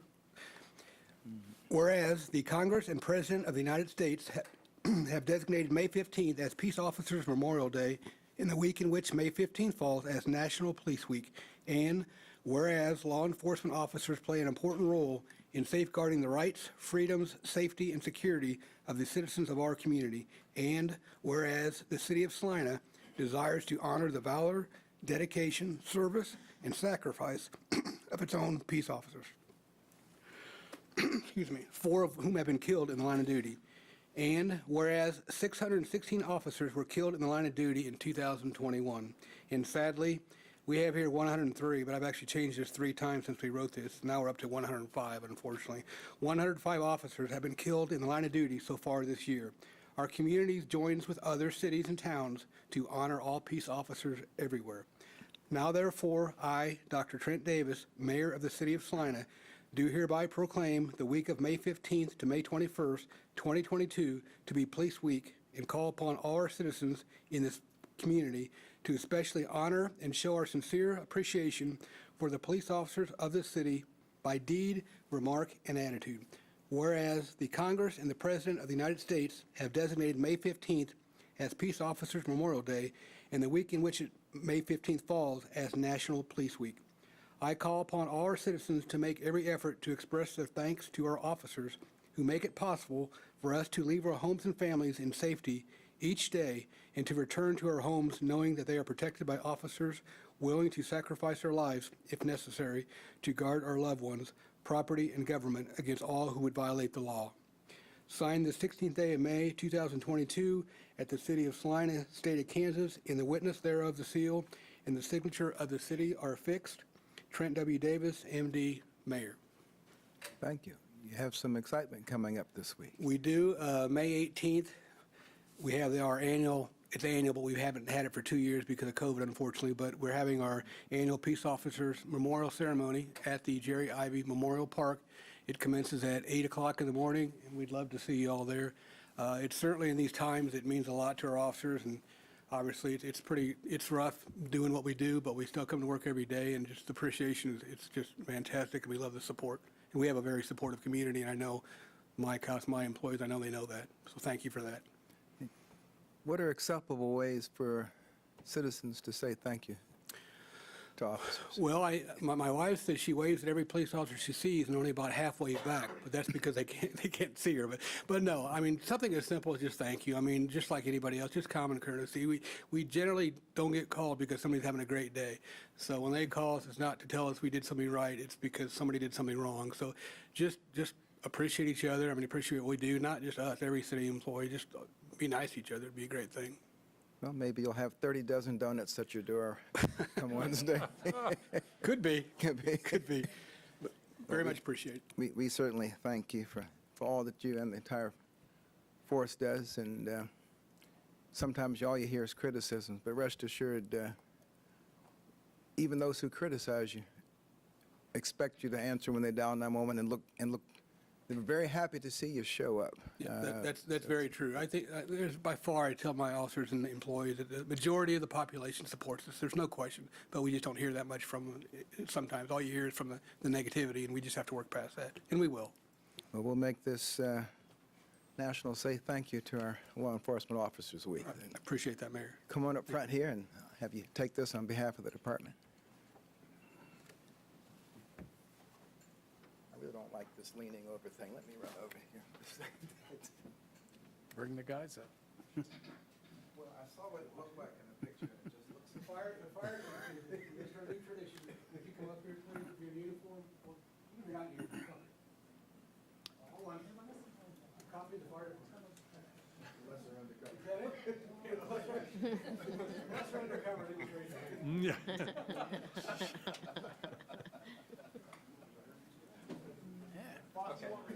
Make this a good picture. You have two retirees here?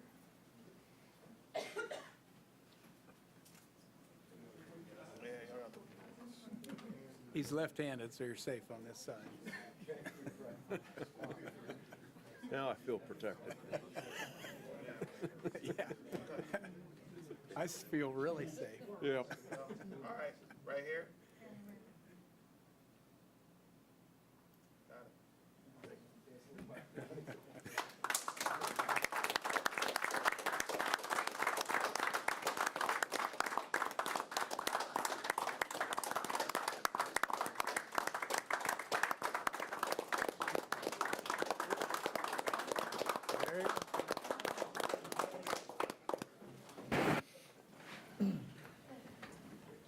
I think the only applause in town bigger than that this week went to Earth, Wind, and Fire, but I'm sure you'll understand the comparison there. We will now move to 3.2. Item 3.2, recognition of the week of May 15 through 21, 2022 as National Public Works Week in the city of Salina. Randy Lamer, Engineering Tech 2, will read the proclamation.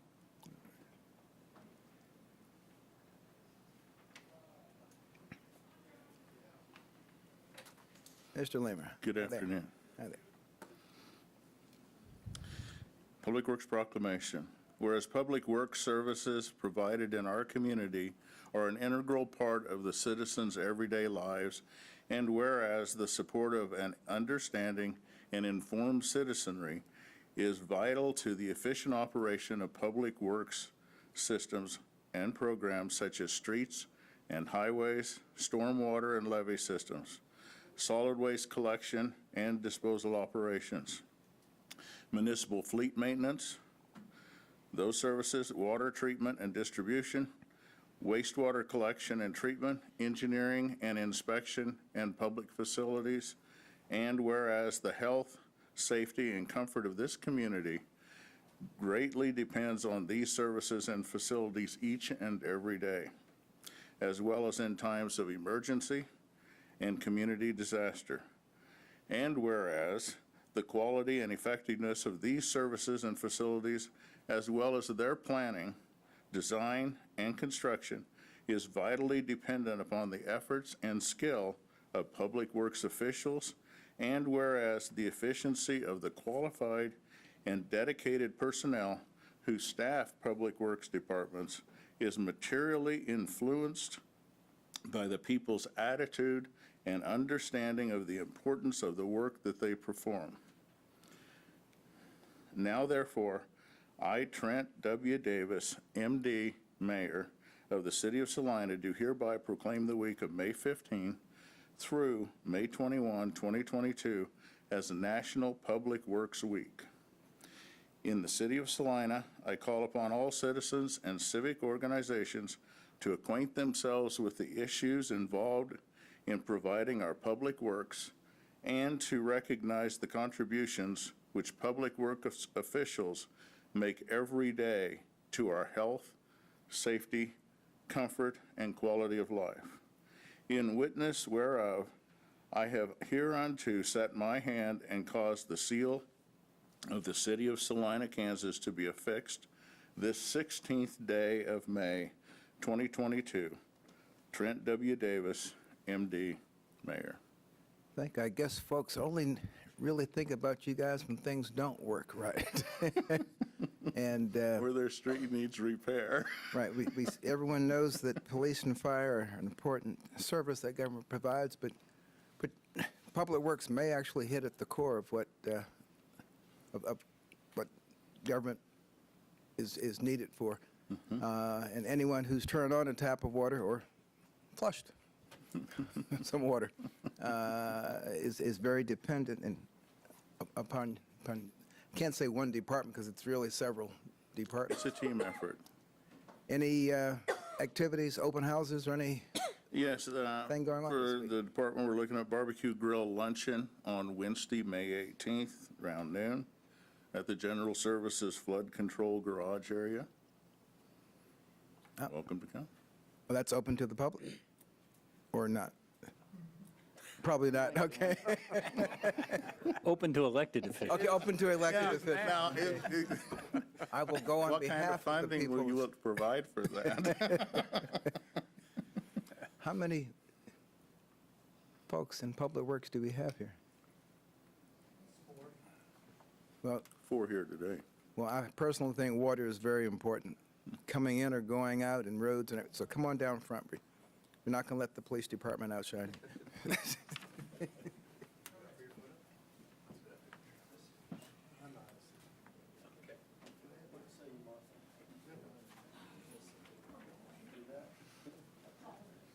Come on down. Get your picture on the website.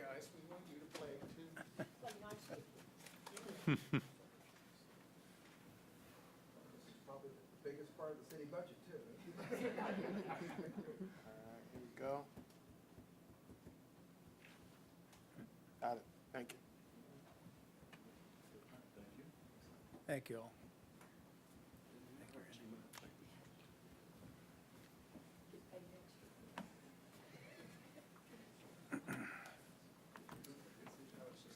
Well, I suppose before it grows, we should move to the consent agenda. Item 5.1, approve the minutes of May 9, 2022. Second? Moved and seconded to approve the consent agenda. All in favor, say aye. Aye. Passes unanimously. We'll now go to 6.1. Item 6.1, authorize the city manager to accept donated property from the YMCA for the Smoky Hill River Greenway Trail Project. Mr. Stack, floor is yours. Thank you, Mayor and Commissioners. This is, to say, it's we've done some work out here. We've done some tree removal. This is a trail project that's been in the works for a while. I'll just kind of, I guess it's nice to give an update on it. It's been a while since we've done any work here. So the Friends of the River and the YMCA and the city have kind of partnered up here to build a trail from Ohio over here to Lakewood, or Lake, what is it, Lakewood Park Pool, Kenwood Cove, sorry, to Kenwood Cove there. Here's the YMCA around the back there. And so originally when we had a project a few years ago that kind of the COVID pandemic stopped at the time, we were kind of in the process of doing phase 1. And since that time, Friends of the River has come through with some funding to help restart this project again, as well as get more funds to partner with us for phase 2, which is around the YMCA. So today, I'd like to say it was the whole property for the YMCA, but we had only, at the time that we started this project, phase 1 was all we had really completed as far as property descriptions and working with property owners.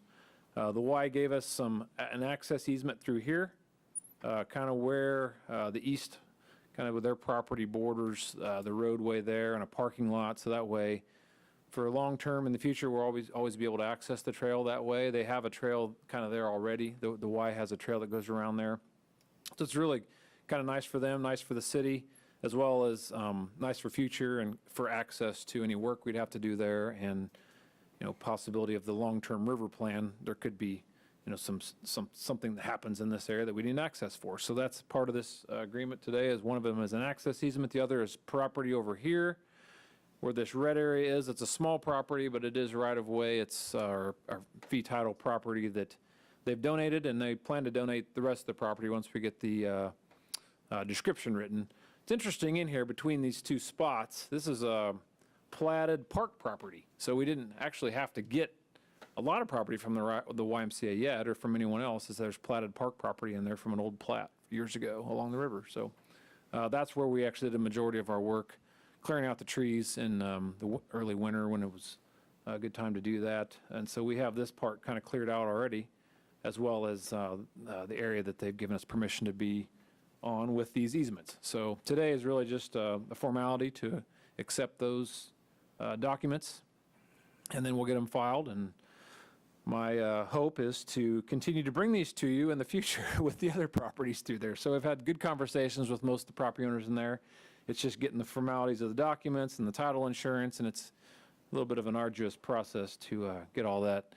I'd like to say this was done a few months ago, but it takes that long to get everything kind of formalized and signed and to you. So hopefully you'll see more of these in the future. Any questions?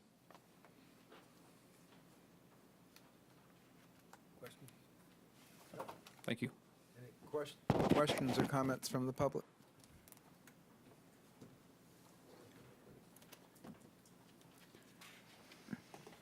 It's just a technical question. I didn't notice it until now.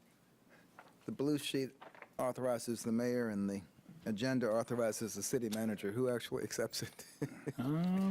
How's it written? Mayor, in this case, The mayor needs to this time. yes, we had, this had been set up initially as the mayor signing off on the acceptance, so. That was a late breaking change that Greg helped us with on. Okay. Must not thank have gotten carried over. Sorry about that. Thank you. All right. Any, Sorry. Mayor Davis, I move that we accept property from the YMCA upon fulfillment of all prerequisites under the agreement. Second? been moved and seconded to accept property from the YMCA upon fulfillment of all prerequisites under the agreement. All in favor, say aye. Aye. Any opposed? Motion carries unanimously. Thank you. We will, thank you, go to 6.2.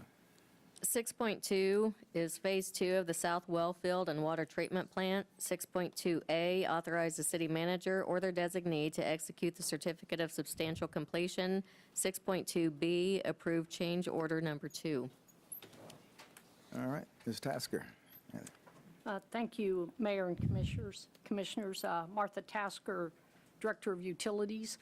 Going to do something a little different today than start off with a lot of dates and numbers. Travis Stryker, the president of CAS Constructors LLC, is here and wanted to share some of the good news we had on this project. Travis? Mayor, Commissioners, thanks for having me here today. And Martha's mentioned my title's correct. Today I'm really here as a representative of the joint venture. This project was done in a design-build format, and it was a partnership between CAS Constructors as the contractor, that was us, and our engineering partner, Burns & McDonnell. And, you know, the city, well, you'll go through the dates. So a long time ago, made a commitment to this project, and these projects do take a long time to be here to fruition. So I want to say thank you for choosing us as your guys' partner. The city staff was amazing throughout the project, definitely dedicated and committed to it. And a thank you for that. It was a challenging project, and at times I think you all even had to decide as COVID came around, what is this project going to look like? How's it going to, are we going to continue the course? Do we need to say pause to the project? And you guys said we're going to keep going. And construction, you know, you can't work from home. We had to be on site, so we got creative and we worked with the city staff throughout COVID, and this project got done on time. We made it all the way through actually without a COVID delay till the very end. And you may say, well, we took a tour of the plant a while ago and it was on and running. Why are we here just now today? One instrument that we needed, wasn't needed to run the plant safe and all those things, but was part of the contract, got extremely delayed due to COVID. So that's the only reason we're here now versus, you know, earlier. But and then just congratulations. You guys have a very nice plant out there that's producing water for the community. And as I drove down Ohio, I could see the need of not only having additional water sources, multiple water sources to produce drinking water, but development is real. I can see it's happening around town, and that often needs water. And sometimes you can't do that until you have the water and you already have it built. So congratulations on that. Finally, you have an award-winning project. We got done a while ago, and so with AGC of Kansas, they have annual awards. And one of those sections of awards is around design build. And the plant here actually won of all the design build projects that are done in Kansas. A lot of those are in water, but a lot of them are commercial buildings. This won Project of the Year. And I've got a plaque here I'm going to present to Martha for the award. And I think we have a video that was presented at that award, and like to show it to you. This is not just us. This is a team effort, and you all are part of that team, and so I just really want to say congratulations to have an award-winning project here. That is. What? There's no audio? Is it ready to turn it up a little bit before it goes?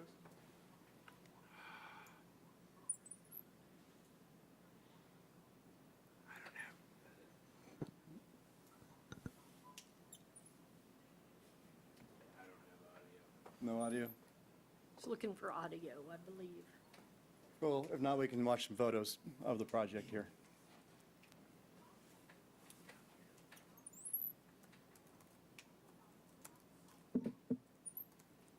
Is the background music or narration? It's narration. You can probably tell us, right?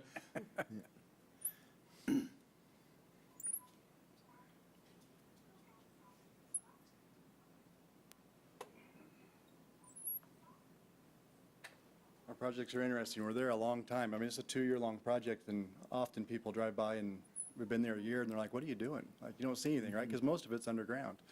And then a few buildings pop up. We definitely had some wet weather that occurred throughout. Mark, we spent a lot of time in the mud, didn't we? We did. What were the key points that led to the award coming to this project? The fact it was underground, or? Yeah, no, a lot of it is actually about a lot of the collaboration that occurred throughout this project. So, and it started early on and continued through construction. Again, with the city staff meeting, providing input, having operators there during the design to not only talk about how to efficiently run a plant and those kind of things, but a lot of the safety aspects of how they operate the plant, making sure that they can do that in a safe manner. One reason this project won an award was because of the safety record associated with it. It had no lost time accidents during the project. And, but yeah, collaboration was one of the biggest pieces that was tied to winning this, or this project being given this award. And you referred to it as AGC, but you might explain what that organization Yeah, is. Association of General Contractors of Kansas here. So it's the statewide organization that has over 100 general contractors as members throughout the state of Kansas. So We've come to know Ms. Tasker as our finest project manager, and I'm not surprised she would step up and do the things that would win an award like this. So, yeah. and we have a lot of confidence in her, so this is nice recognition. Well, again, just want to say thank you very much for the opportunity. It was a great project for us, and I look forward to hopefully working with you all in the future sometime. Thank you. Thank you. Thank you, Travis. Sorry there's no audio. It just basically talks a little bit about the project. I think Travis covered that. Really, the highlight is the teamwork and the commitment that everyone has to make from the beginning, because there are things that happen that requires a lot of effort amongst all the team members to come to a conclusion. Some are easier than others. Sometimes we don't agree, and it takes 2 or 3 discussion periods, but ultimately the collaboration and the effort, we all came to the right conclusion at the end. It takes a little bit of everybody to make a project successful, and so you really have to have a good team, and our design builder and city staff pulled that together, and we were recognized for it. So I made the comment I was going to show this movie or video at the beginning to kind of set the tone for the rest of the discussion here, because it definitely was an award-winning project. And to give you a little background, I'll probably give more background than some may want, but maybe not enough for others, so please feel free to ask questions at the end. But with new commissioners, I wanted to at least kind of set the track of how long this project has really been in play. So the South Water Treatment Plant was discussed back in the mid-'70s. Worked on that project at Wilson and Company, and it's been just laying around for that long, waiting for the right time to move forward. What really brought it about was the 2006 drought when the river went dry. And we were in a watch, warning, and emergency all within a month or so of time. And seeing the river dry and knowing that half your water comes from that supply is a little bit alarming. So to answer that, in 2010, a raw water supply study was completed, and basically we were looking at a 50-year life cycle of water supply to secure our water for the next 50 years. I joked that we were ahead of Governor Brownback because he had a 50-year vision for Kansas, and we had our 50-year vision ahead of him. I think he copied us. He's never admitted to that, though. So in 2012, just to give us an idea of what this project costs for our capital improvement program, we did a draft feasibility study. 2016, HDR was brought on board and selected as our owner's representative. They act as an extension of our city staff. 2017, Burns & McDonald and CAS Constructors LLC were selected as the design builder team, which Travis mentioned, and the first phase was to complete 60% design plans and then develop a lump sum cost for the project. The major improvements were rehabilitation of 4 wells, 3.5 million gallon a day lime softening water treatment plant, 7,000 linear feet of 8-inch or 10-inch to 20-inch raw water main, and 3,000 linear feet of 8-inch and 12-inch sewer. Took a little effort to get the property, went through eminent domain, and in mid-2018 had the property acquired, which freed us up to move forward with the construction. In December of 2018, the design build team was brought on board to complete the design and construction, performance testing, and startup of the facility at a cost of $29,399,695. Started construction in February of 2019, and now I'm going to briefly cover kind of the contract time and contract price changes that occurred during construction, because that's our topic for today. In the cost, the $29 million and change, it included an owner-controlled contingency, and it was an amount of $250,000, which was less than 1%. Really, that was reserved for the owner's directed changes, risk items, changes in scope of work, uncertainty in any design feature, weather, commodity pricing, and change of conditions like groundwater. We ended up in a very wet time frame, and the groundwater levels came up, created some construction issues for us.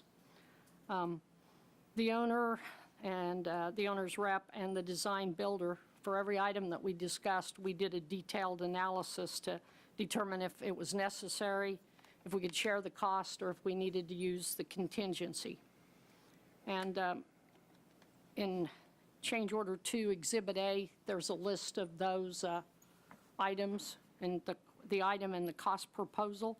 Change order number 1 covered CP 01 through 15 at $215,740. Change order number 2, which is what we're here today, included CP 16. It has an extension of 160 days, and that's the piece of equipment that Travis mentioned that was delayed. It was an analyzer for our finished water.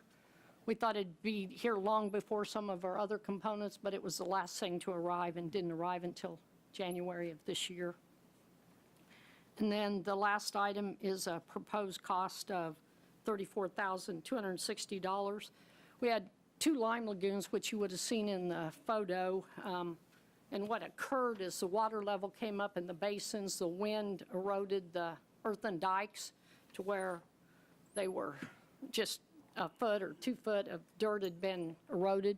There was a photo in your staff report that probably didn't detail that as well as it could, but that's the situation. It eroded the dikes in those ponds.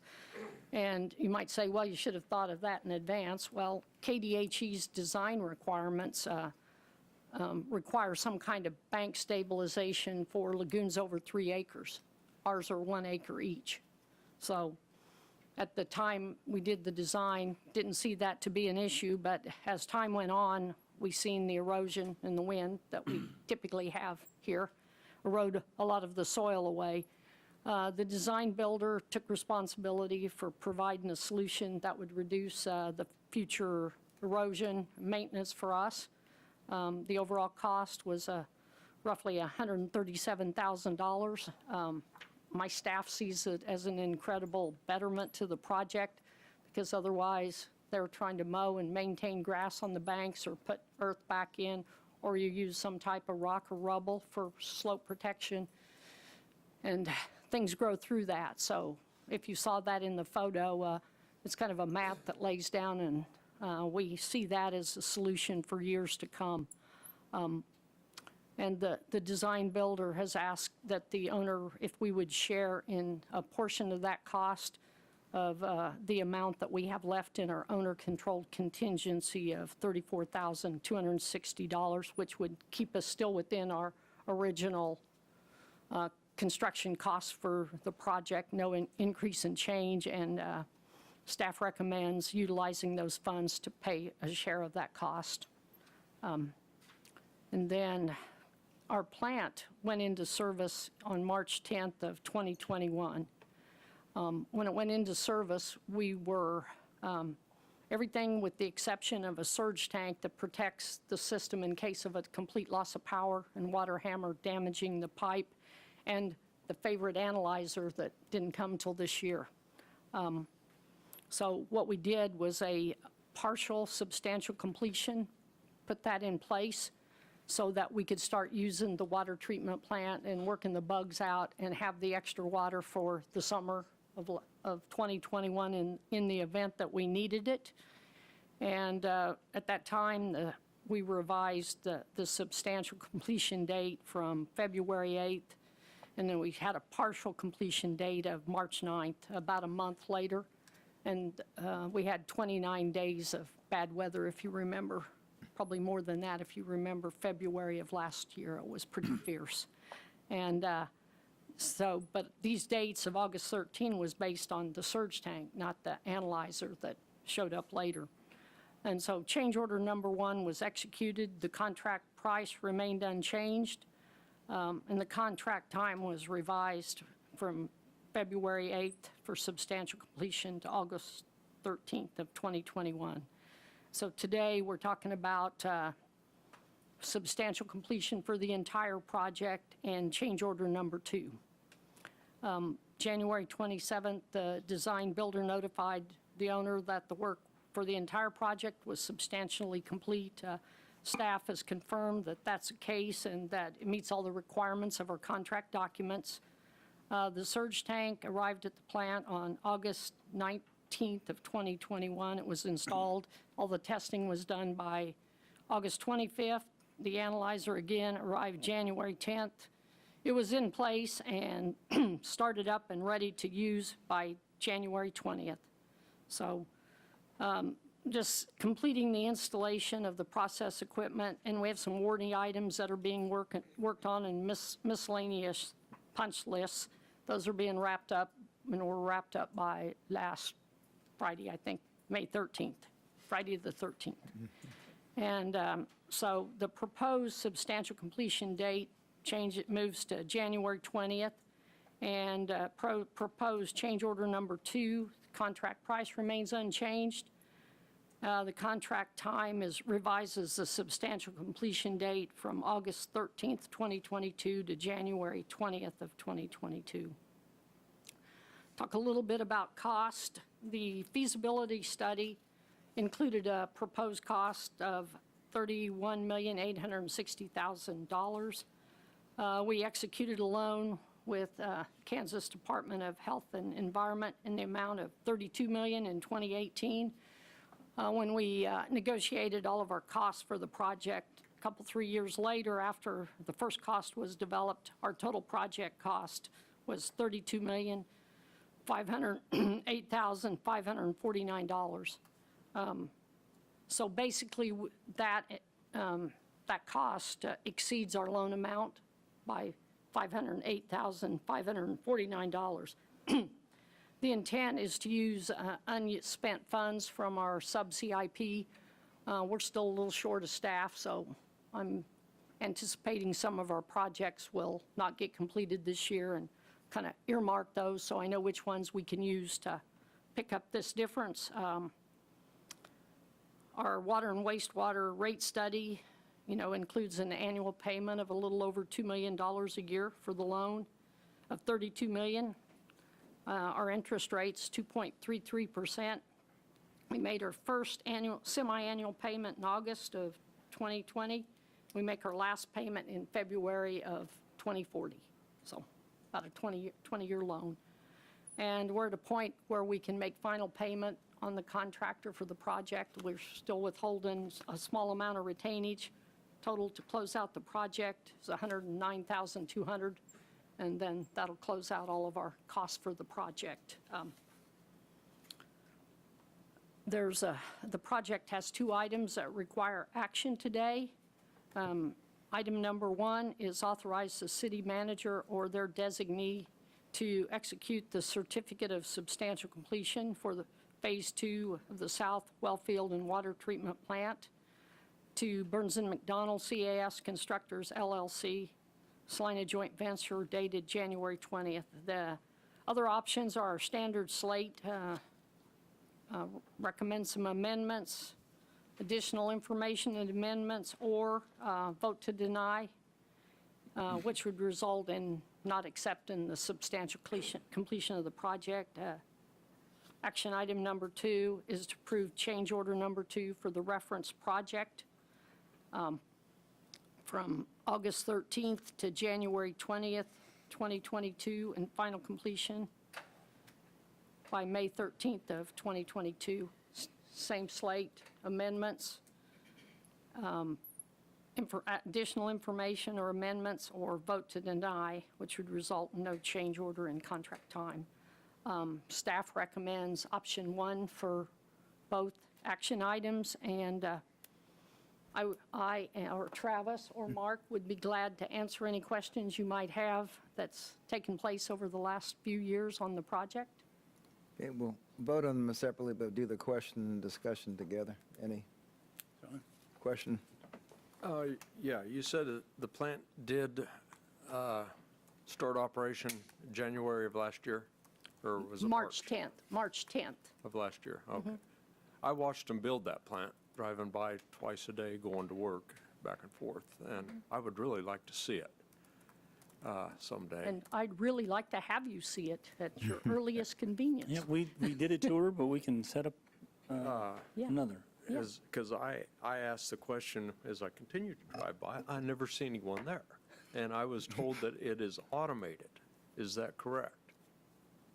I might let Mark I could answer that, but since he's here, I like to I'll share the love with him and let him answer it, because he's been out on the site and worked through all of the telemetry and SCADA and pushed all the buttons. So Mark Peterson, electrical engineer.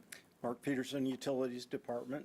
The plant is monitored at our downtown plant by a remote system where we can see all of the equipment and its status and alarms and, how everything is running from there.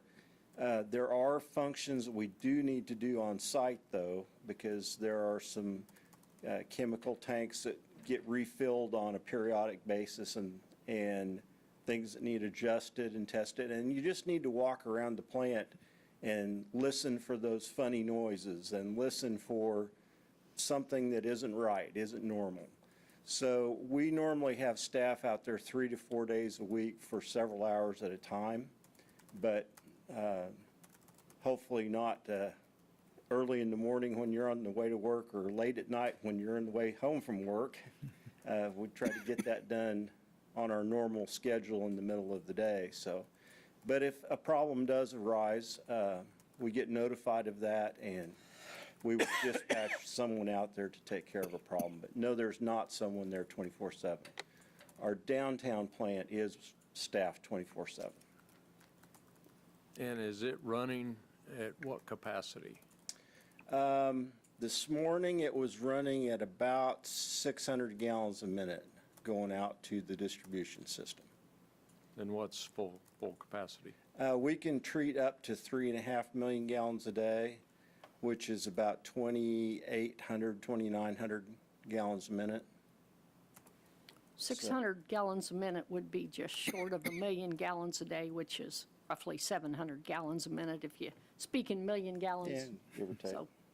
So this has taken quite a bit of load off the main plant, or the load? In the wintertime, it does make a considerable contribution to our overall water use by the city. Of course, our demand goes up considerably in the summer, and in the middle of the summer at recent year peak capacities would be about 1/3 of a summer peak day, and when it's really hot and really dry. Okay, thank you. We can produce the 3.5 million gallons a day if we needed to, and part of the sales pitch in the beginning was a tornado was working its way through city of Salina, center of the city, and so this plant provides some resiliency in the event something would happen to the downtown plant. Just for example, we treat about 4.5 million gallons a day in the winter, and in the summer around 9. I'm rounding. Yeah, rounding to give you a general idea. So 3.5 million gallons from our south plant by itself would not do everything we needed in the winter, but it would provide all of the basic life supply for water and domestic use, and our industries would have issues. But even in the summer, that would meet the majority of our basic needs if we weren't irrigating. So if something major goes down at the main plant, this plant could pretty much keep up? More so in the winter months than the summer, because the summer, that 9.5 MGD, depending upon what went down, if we lost half of a treatment process, or we have 2 separate lines that bring water in from our well field. If one of those failed, that's 1935 and under the railroad tracks, it might take some time to get that replaced, but we'd be able to get about half our supply in from the other line from the north, so it would definitely allow us to have some major issues go down, and we'd still meet all of our demands. But if something happened and the entire treatment plant was demolished and no capacity there at all, the south plant would provide our basic water supply for our daily needs. Martha, earlier you touched on where we get our water from, groundwater and river, but you might elaborate a little bit in terms of the 2 sources downtown and how this is in a different aquifer. Okay. Downtown, in the good old days, sorry, Mark. No. In the good old days, we took about half of our water from the river and half of it from our downtown well field, whatever our supply was. And obviously, in the year when we had no river water, it was not enough to meet everybody's needs. And so now, with the south well field, trying to make this not sound too complicated, but we have about 5,000 acre-feet of water downtown, and the south well field has roughly 2,700 acre-feet of water. So it has a good supply of water to help us through the drought conditions. So, and it's also not in the line of fire of the groundwater contamination now that we're getting taken care of, and it's vested water rights. So we are king in the water right world. And in addition, we have bought some water storage from Canopolis Lake that we can call upon in a drought condition to still have some water supply in the river to meet our demands. And these calculations were all based on meeting what we needed to, based on what we knew when we did the report in 2010 to meet our 2015 needs. So I don't know if I hit what you were asking about, but. Yeah, thank you. And you touched on the fact that we did a water study coming out of the drought, which laid out priorities, and this was one of those priorities. And Martha, if I remember right, we treat groundwater differently than we do river water. Is that correct? the groundwater comes in and goes through air strippers, which was put in place in 2000 to remove the VOCs. from dry cleaners, and then benzene from underground storage tanks. So that well water goes through there, then it's air stripped, and then on to the softening basins. The river water comes in to a settling basin where obviously, if you've looked at the river, it looks a little muddy on some days. So that removes all of that sediment out before it combines with the well water. So they do take kind of a separate route for the initial part of the treatment. And so we basically have two types of treatment, surface water and groundwater, which might make some of our operational costs more than if you just had one or the other. So that was maybe more than you wanted to know. Does KDHE, are they required to come in and certify the plan every so often? Yes, KDHE had to review all of our installations, and since we had state revolving loan fund, they had an individual that came by and checked on the progress of the work, and then they actually inspect it, and they tell you when you can start up. If all of your facilities are in operation and you can do what you say you can do, they do that. And then they come, I'm going to say, I think it's not every year. I believe it's about every 3 years they come through and walk through our entire facility and ask for all of our information on our reports and just kind of double check everything we're doing to make sure we're Doing what we say we're going to do? doing what we said we did. And we actually have KDHE do all of a good share of our water sampling. So they do the testing and send the results back to us, so you don't have to argue about whether we fudged the numbers or not. They do a lot of the water, test a lot of the water for us, so they're very economical, so we use them for that reason, and they know what we're doing then. Thank you. About 80,000 samples a year. So, Any questions, comments from the public? don't go anywhere. Ben's here. Ben Winholt, Salina. I'm going to lean on Martha a little bit here. You said that the total cost of this south well was over $29 million, correct? That was the construction cost. The total project cost was $32 million. $32 million. And 500. you only had a $250,000 contingency, less than 1% on the whole project. I was trying to write numbers down as you were saying. Change order number 1 was $215,700. We used out of the contingency dollars that were included in the original Of the contract price. Of the 250. Yes, Can you give me a total cost of the change order number 2? $36,240. What's left between that and $250,000? So you covered everything with change order number 1 and number 2 through the contingency? Yes. Thank you.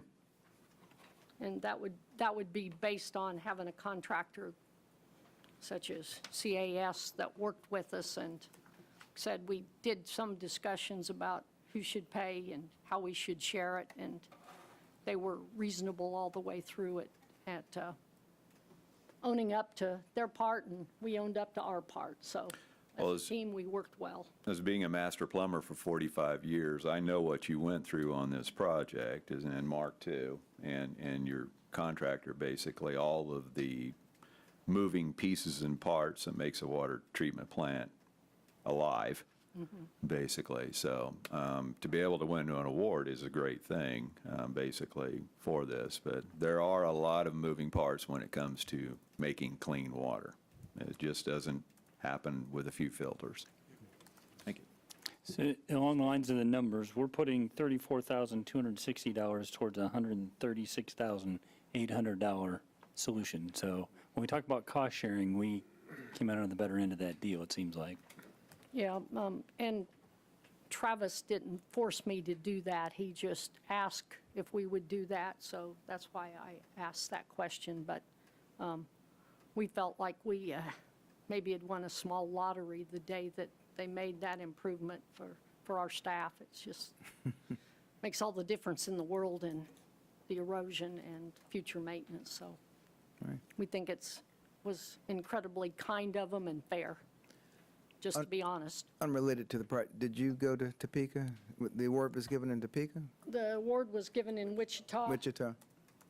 Mark and I and Travis and several of the individuals from CAS and Burns and McDonald were there. A good picture was taken?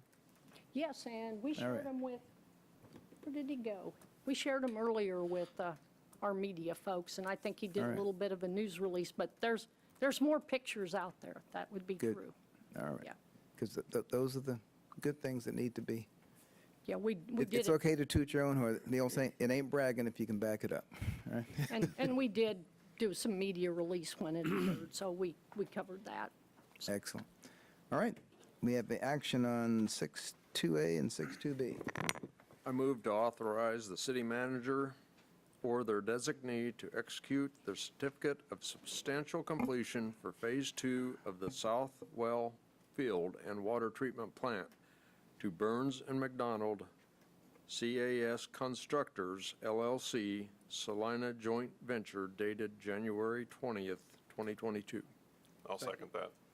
Okay, it's been moved and seconded to authorize the execution of the certificate of substantial completion for Phase 2 of the South Well Field and Water Treatment Plant. All in favor, say aye. Aye. Any opposed? Motion carries 5-0. Any action on 6.2B? Mayor Davis, I move we approve change order number 2 for Phase 2 of the South Well Field and Water Treatment Plant to Burns and McDonald, CAS Constructors, LLC, Salina Joint Venture, to revise the substantial completion date from August 13th, 2021 to January 20, 2022, and the final completion date from September 13th, 2021 to May 13th, 2022. Second. Been moved and seconded to approve change order number 2 for Phase 2 of the South Well Field and Water Treatment Plant, as was read. All in favor, say aye. Aye. Any opposed? Motion carries 5-0. And thank you very much. And come back and visit it every once in a while there. All right. We will move on to 6.3. Item 6.3, Salina Airport Authority Air Service Update. So, Mayor and Commissioners, I'm sure you recall that Mr. Rogers was here not too long ago giving an update on SkyWest's termination of service in 29 communities and the Department of Transportation RFP process that was ongoing.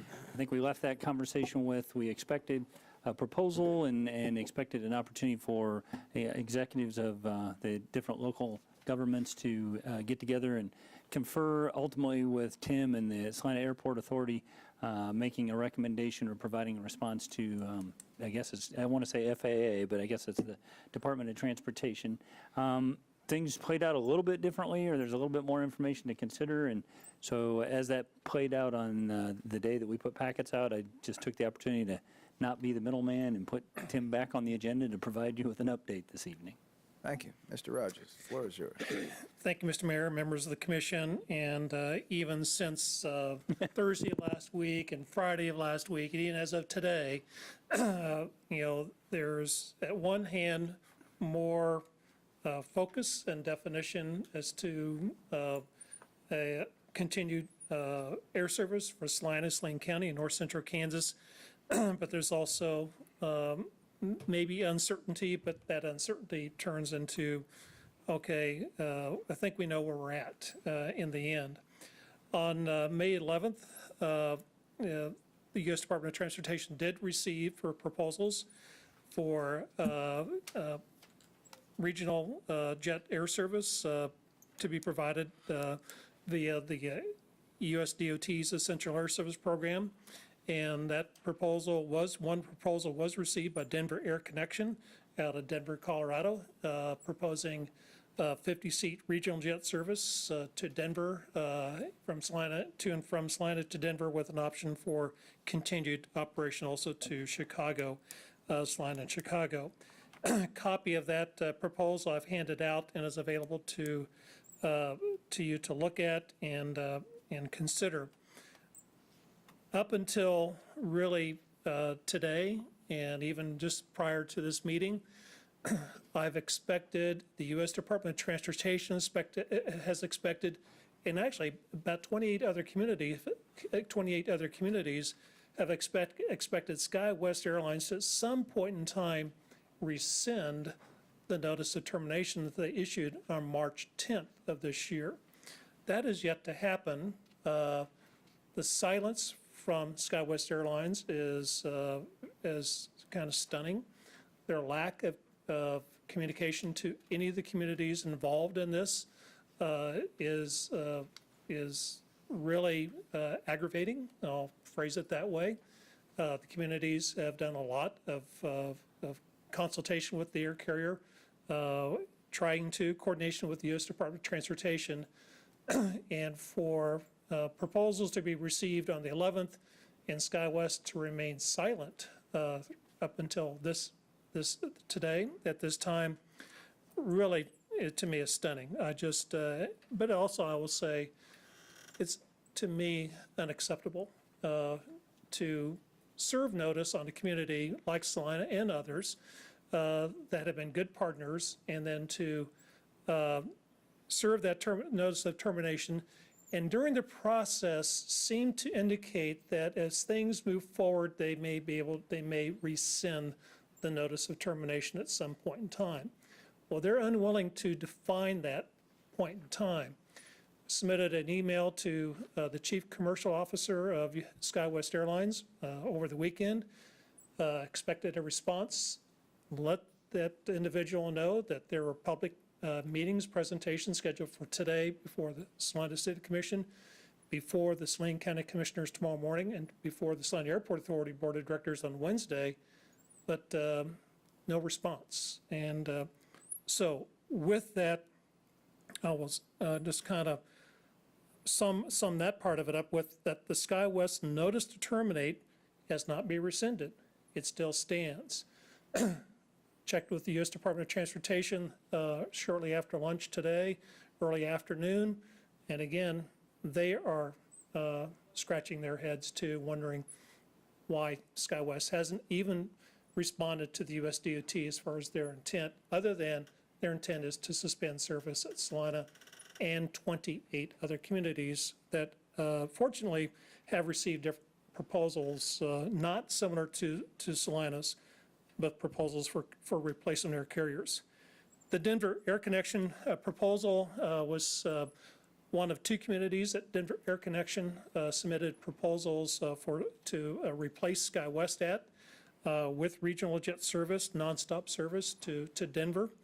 And in our case, the option for the Denver service and the Chicago service. The other community that was Denver Air Connection submitted to was Kearney, Nebraska. And those of you may recall that the city manager for Kearney, Nebraska is Mike Morgan, who was former deputy city manager for Salina, Kansas. And so has been willing to share a lot of information, a lot of coordination about the situation at Kearney, Nebraska. Denver Air Connection recently was also awarded by the U.S. Department of Transportation a contract for essential air service using regional jets for Alamosa, Colorado. And they previously received contracts to serve Pierre, South Dakota, and Watertown, South Dakota. The South Dakota communities are pleased with the service and are, the numbers, the employment numbers are excellent as far as the performance. But it kind of boils down to there's one proposal. It is for regional jet service. The other communities, for example, in Kansas and some other smaller communities, receive proposals for single-engine turboprop service for nine-seat aircraft, a significant reduction from 50 to 30-seat regional jets. So I think we're fortunate that we have an airline that is interested in serving Salina, Kansas. Even more so, the airline came to visit, was to be about an hour and a half visit, probably about noon, 12:30 to about 2 o'clock. They, the day of their visit, they didn't leave. They were in Salina until 5:30 p.m. Met with K-State Salina, the professional pilot training program at K-State. Met with One Vision Aviation, discussed heavy check maintenance at One Vision. And in fact, There are the type of jets that Denver Air operates. There's 6 of them on the ramp at One Vision that are available for acquisition, and they were able to look at those jets and kind of the one-stop shopping. Pilots, jets, passengers, all at Salina, Kansas. See if the commission has any questions. This has been a moving target of how we, obtain your your comments, either in a public forum or in a manner that's appropriate. But I think today it'd be appropriate for you to maybe, after taking a look at it, and I've tried to stall for a while for you, to have you all have a chance to take a look at that and see what comments you would have.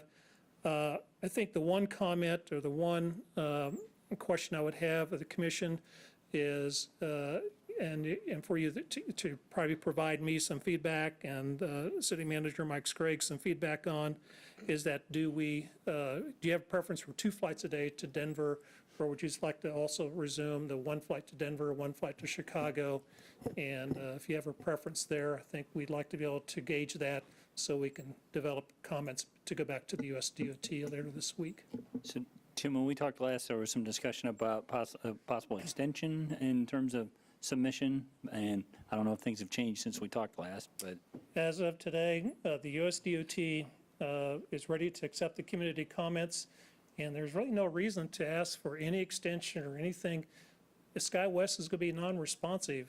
This is the proposal in front of us, and it's to the community's advantage to submit community comments by this Friday, the 20th, so that Denver Air Connection can start making plans to come into the market and provide for a smooth transition.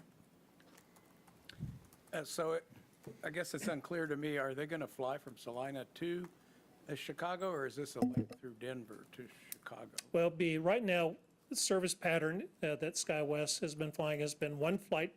It is no longer nonstop, but their preference we always have had, and where we've been successful, nonstop, 1 flight daily, nonstop Salina to Denver, then 1 flight daily Salina to Chicago. There's an alternative to go to 2 flights per day to Denver nonstop. Now there's a routing that goes through Denver or Chicago, but the connections for Salina will all be nonstop. We're sharing that Denver flight now and the Chicago flight with Hayes, and this is no tags. This is Salina, again, nonstop, either 2 flights daily to Denver, or the option is 1 daily flight to Denver nonstop and 1 daily flight to Chicago nonstop. And the timing? I mean, Don't we know. had discussions about getting to Chicago early, so you had those extra. We'll have those options to talk to the air carrier about that. That kind of gets to the next step after the USDOT makes the selection, awards the contract, and then we have time, several months. It's not like it takes several months for a transition to occur, and we would work with the air carrier on the schedule after a selection is made by the USDOT.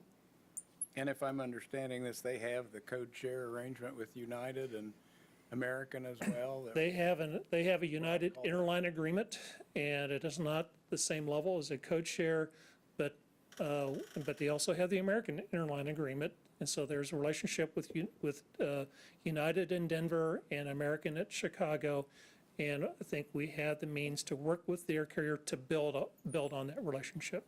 In terminal space, as far as the physical connections, you might explain Key Lime's arrangement. Yeah, right now, Key Lime does not have the preferred space that SkyWest would have at Denver and Concourse B. But again, SkyWest is not an option right now, but they are at Denver Air Connection has space at Concourse A. Still can make connections and going to either Concourse B or C. And they do have gate space in Chicago. Oh, so you wouldn't be in an outlier? It'll be further away than we're, again, the communities that SkyWest is flying to now, based upon their lack of response or rescinding a notice to terminate, they're vacating. The plan is, without any communication, I can only conclude their plan is to not serve these communities. And so that gate space goes to United Flights, some other, but Denver Air has gate space at Denver, is at Concourse A. It's very similar, it'd be somewhat similar to Great Lakes Airlines at gate space in Concourse A. So then with ticketing, of course, my concern is always going east, but it's one ticket on the two airlines, or? There is, with United, there is the means to already build. You can look at the service from Salina to Denver or Salina to Chicago would be ticketed on Denver Air Connection.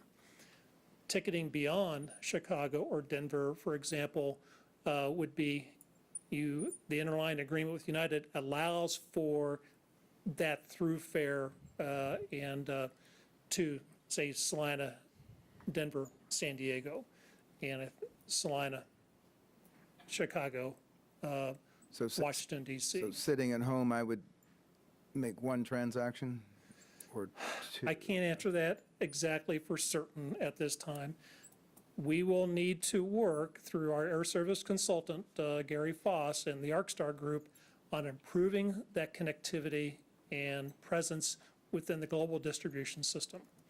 And that is something that Salina has the capability to do that other communities don't have the ability to do through the expertise we have as an air service consultant. We'll need to work on that to make sure that is as seamless and as easy as possible. We'll also make sure that the ticketing, in the event Denver Air Connection is selected, that the ticketing and that process is explained and communicated through our local marketing efforts. All right, and just two other questions.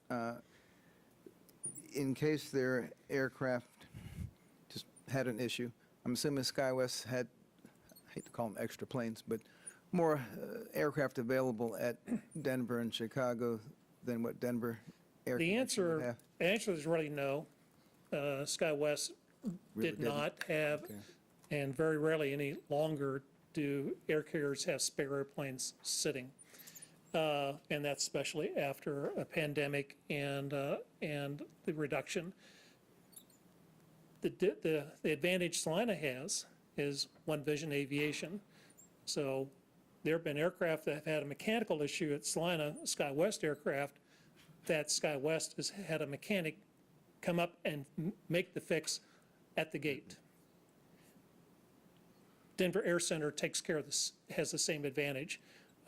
Again, One Vision Aviation does what's called line maintenance or gate maintenance, nightly checks, and also heavy maintenance on the ERJ 145 that's flown by Denver Air Center.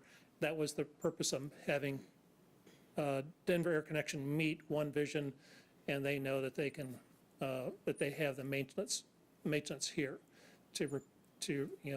and then if there is a jet available, it's really only as far away as Denver, if Key Lime has a jet. Okay.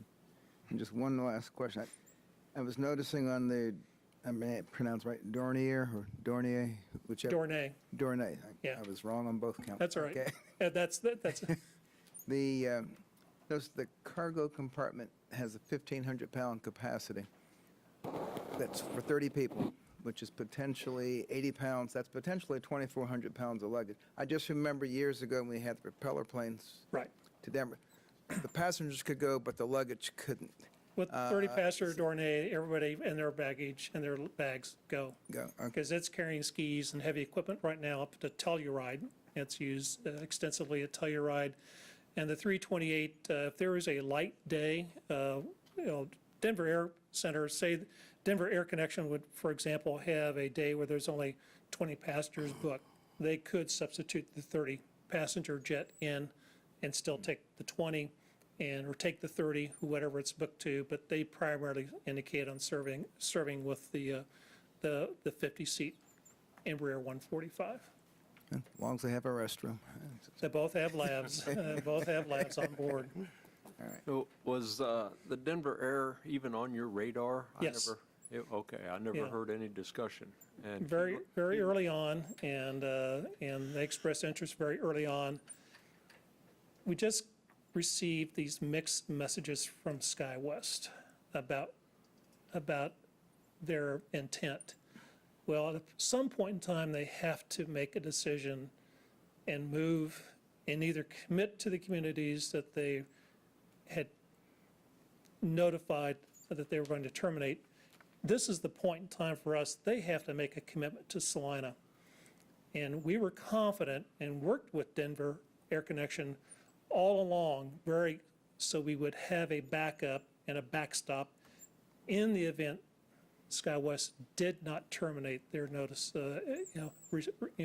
rescind their notice of termination. So Denver Air Connection's been in the background looking at Salina, a lot of information, a lot of discussion, but we're hopeful that SkyWest would want to stay. But if SkyWest stays, here's the rest of the story of SkyWest. They would continue a tag with Hays, Kansas. They would reduce flying to 1 day per week, and that could be, for the next, for up to, You mean one flight a day? Yeah, one flight per day, Not 7 per flights week, per week, okay, thank you. okay. And their current contract expires at March 31st. And whether or not they would even bid or propose again with a round of when DOT asks for request for proposals, RFPs, request for proposals later on this year for a April 1 renewal, I don't think that they're submitting 3 months from now. That's all I can conclude today based upon their non-response to this So did point. this Key Lime, they were at the table there, did they submit proposals anywhere? Key Lime Air, which Denver Air Connections is a Key Lime company. Okay, this is Key Lime. This is Key Lime. Okay. They submitted just for Salina and Kearney, Nebraska. There's a couple other carriers that submitted for 10 communities at one time, and that's fine. That's in their ability to do that for communities back east or other locations. But Denver Air Connection, and Key Lime, their parent company, chose 2 communities, and that demonstrates their ability, their sense of, we'll take 2 on now, because they have the aircraft are available, the jets are available, but they are being cautious about crew being available. We're in a pilot shortage, so they want to be cautious about, they're not going to overextend themselves. And the clock for this contract for the 2 years and the 4-year option would start fresh? It'd be a new contract. When that date is established for the transition this fall, it'll be a new date and for a 2-year term. Thanks. Hate to go through this 6 months from now. I mean, again. Yeah, that is a very real possibility. Denver Air Connection and Key Lime, they could move on and commit the valuable, aircraft and jet and crew to another community in the meantime too. So as far as you know, SkyWest didn't rescind to any of the 29? They have not. And again, I spoke to US DOT today and spoke to, Mike Morgan also this morning and trying to gauge, does anybody know anything? And they've heard nothing from SkyWest as far as intent, any communication schedule-wise. Well, they must not want it. Their crewing situation must be as bad as they state, so. Well, there is more to the story, but you guys want to leave tonight at some time. Any other questions? Yeah, actually, I Yeah. have at least one. So it seems like at this point, it's a safe bet to surmise that SkyWest isn't going to ask us to the dance, so to speak. So we have this Key Lime Denver Air, which we have the option of Denver and possibly Chicago. I can tell you as a patron and using that Salina connection a lot in the last couple of years, which I really appreciated, would hate to lose it. It seems like the Chicago and Denver connection would be the best bet. My question to you is, from your perspective, what's the better way to go? Oh, I think from Gary Foss and his ArcStar associates and everything and how we've built this market, we've built it with the Denver and Chicago options available. That gives options. It's called flying over two hubs. You know, you can actually fly out, make connections in one hub, and then you can return back through another hub, and it's provides some redundancy, whether in one hub and whether not another hub. It has proven to be very beneficial to the rebuilding the market here and gaining the ridership that we have. Well, the performance numbers, it seems like worrying about a contingency, you know, for the plane goes out, I mean, again, going 98.5%, 95%, I mean, pretty good odds as far as service goes. And sounds like, and I'm just kind of repeating what you said, just kind of for my own benefit. So if SkyWest does kind of come out of the woodwork and say, hey, we want to service your area, we're still looking at service where it stops in Hayes, potentially, before it goes to Denver. They're dropping, in July, they would drop a Chicago, and we would be one flight per day, 7 days per week to Denver. So my question is, why is this not a slam dunk? Why, to me, it just seems like the right way to go. And I think that's an accurate way to phrase it, and because there really is no proposal to compare against. This is the proposal that right now US DOT can act on. And that was my purpose of the call this morning. What US DOT sees, and we all see, it's a termination order. And US DOT will take community comments, and that comment preference Denver and Chicago continue that. That will be a preference that the DOT will take into consideration, and that's what was in place at the time SkyWest did the notice to terminate. But it's the US DOT selection at that point, and those comments would be very taken into account. But right now, there is not another, we're really not, we're kind of comparing against what SkyWest would do, but SkyWest has to do something that they haven't done now in 30 days. I mean, they're the ones that asked for an extension from April 11th to May 11th, and everybody thought, okay, they're going to announce their plan and how they're going to, continue. It's just they haven't. And I think the important thing Commissioner Lankwitz brought up in your comments is even with SkyWest, we would lose service come July and would be really hoping and praying that they decided to re-up next year. Right. So that kind of two strikes against them from that perspective. Right. And it is nice to have the two hubs. I've gone through Chicago, gone out, and the flight later in the day was coming back through Denver. So right. You do get two options. Yep. And that's unique for an EAS community that was very unique and, again, negotiated and put in place working through Gary Foss and his ArcStar associates.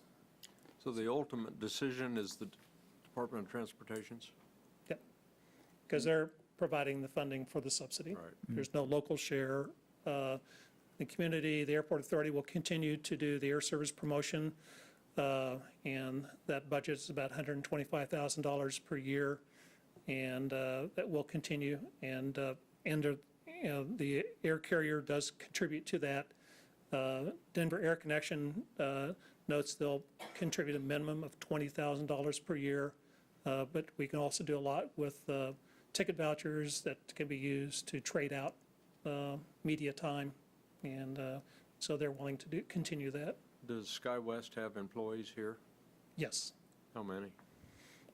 Ranges about only about 2 or 3 full-time, and then the rest are part-time. Many of those individuals are the individuals Denver Air Connection wants to talk to about working for them. Because they have a skill set that translates to the ground service and ticketing services on the ground. So in terms of process, Airport Authority responding to DOT, what is it you need from the governing body? I think this discussion is helpful. I think what I'm taking away, the city commission preference and indication is nonstop Denver, nonstop Chicago. Work on code-share arrangements with United and American, and consider, interview local station employees and so give them a chance to transition. And is there anything else that I'm missing that you, from the discussion, market the heck out of this thing so we make sure that people understand ticketing and do that education part of it. How do I book my flights to Salina to Denver? Then how do I book my flight from Salina to Washington, D.C.? And the estimated walking time between the two gates in Chicago. Yeah. Yes, we want to make sure how to navigate, and become familiar again. Out of the 28 communities that were that SkyWest served notice to terminate, there's only 6 communities that receive proposals for continued regional jet service, and Salina is one of those 6. Wow. If you've got just a few minutes, I'll see if there's any questions from the public. Questions or comments?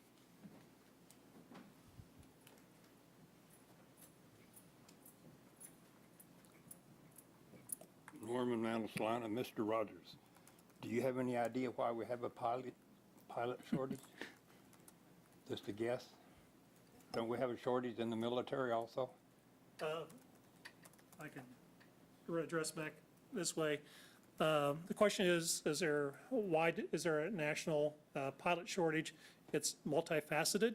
It comes from the mandatory retirement age at 65. If that mandatory retirement age was increased by U.S. Congress to 67, 4,500 pilots would become available immediately. There's been loss of pilots through pandemic, through early retirement, furlough, individuals that decided not to go back to fly for the airlines. The pilot shortage has been with us, though, since 2015. Just not able to train enough pilots fast enough to meet the demand for air travel. So this is not new. It's been in place since about 2015. It was still a problem in 2019. It only was slacked off during a pandemic. Now the demand is back and there are not enough pilots. We can't compete with the military payroll.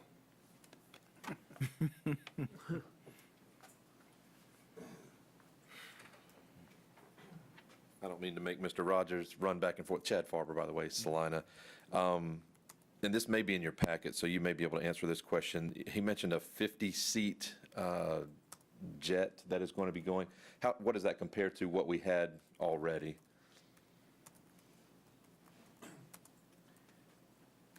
SkyWest Airlines currently operates a 50-seat regional jet called this Canadair CRJ-200. Denver Air Connection operates the Embraer 145, which is a 50-seat regional jet. So the same capacity. They're the same. Seating capacity. Right. And when you said Chicago O'Hare, is Yes. that okay? Good.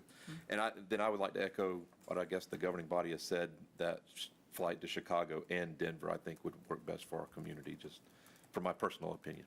Thank you for all the Thank you. work that has gone into this too. I know City staff. there's been a lot county of work staff, behind the scenes. Chamber, economic development. I mean, Absolutely. it's been a joint effort. Thank you. Thank you. John Blanchard, just a real quick question. With SkyWest, they dropped 69 communities in total. Was that the full complement of all of their essential air service contracts?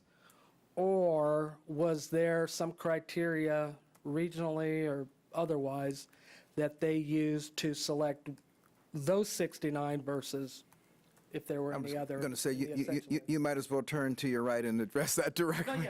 Yeah. The actual number was 29 communities out of 55 communities that SkyWest has in their essential air service portfolio. The criteria to answer the question from Mr. Blanchard is they was selected United Express communities. The other communities are right now served by Delta Connection communities flying for Delta Airlines, but that does not mean that those communities will not be impacted in the future. SkyWest started with 29 United Express communities, of which Salina is one of. Not because of lack of traffic, not because of lack of profitability, it just, and any assumption or any reason why, that's all within the organization. That would be proprietary why they arrived at those 29. But they have, what's in common is United Express communities. Thank you. Good question. All righty. We don't need to take any action, and Mr. Rogers has obviously already summarized our comments, and appreciate you taking our message back. We will now move to other business. Any? Yeah, Mayor Davis, I have a couple comments I'd like to make after last week.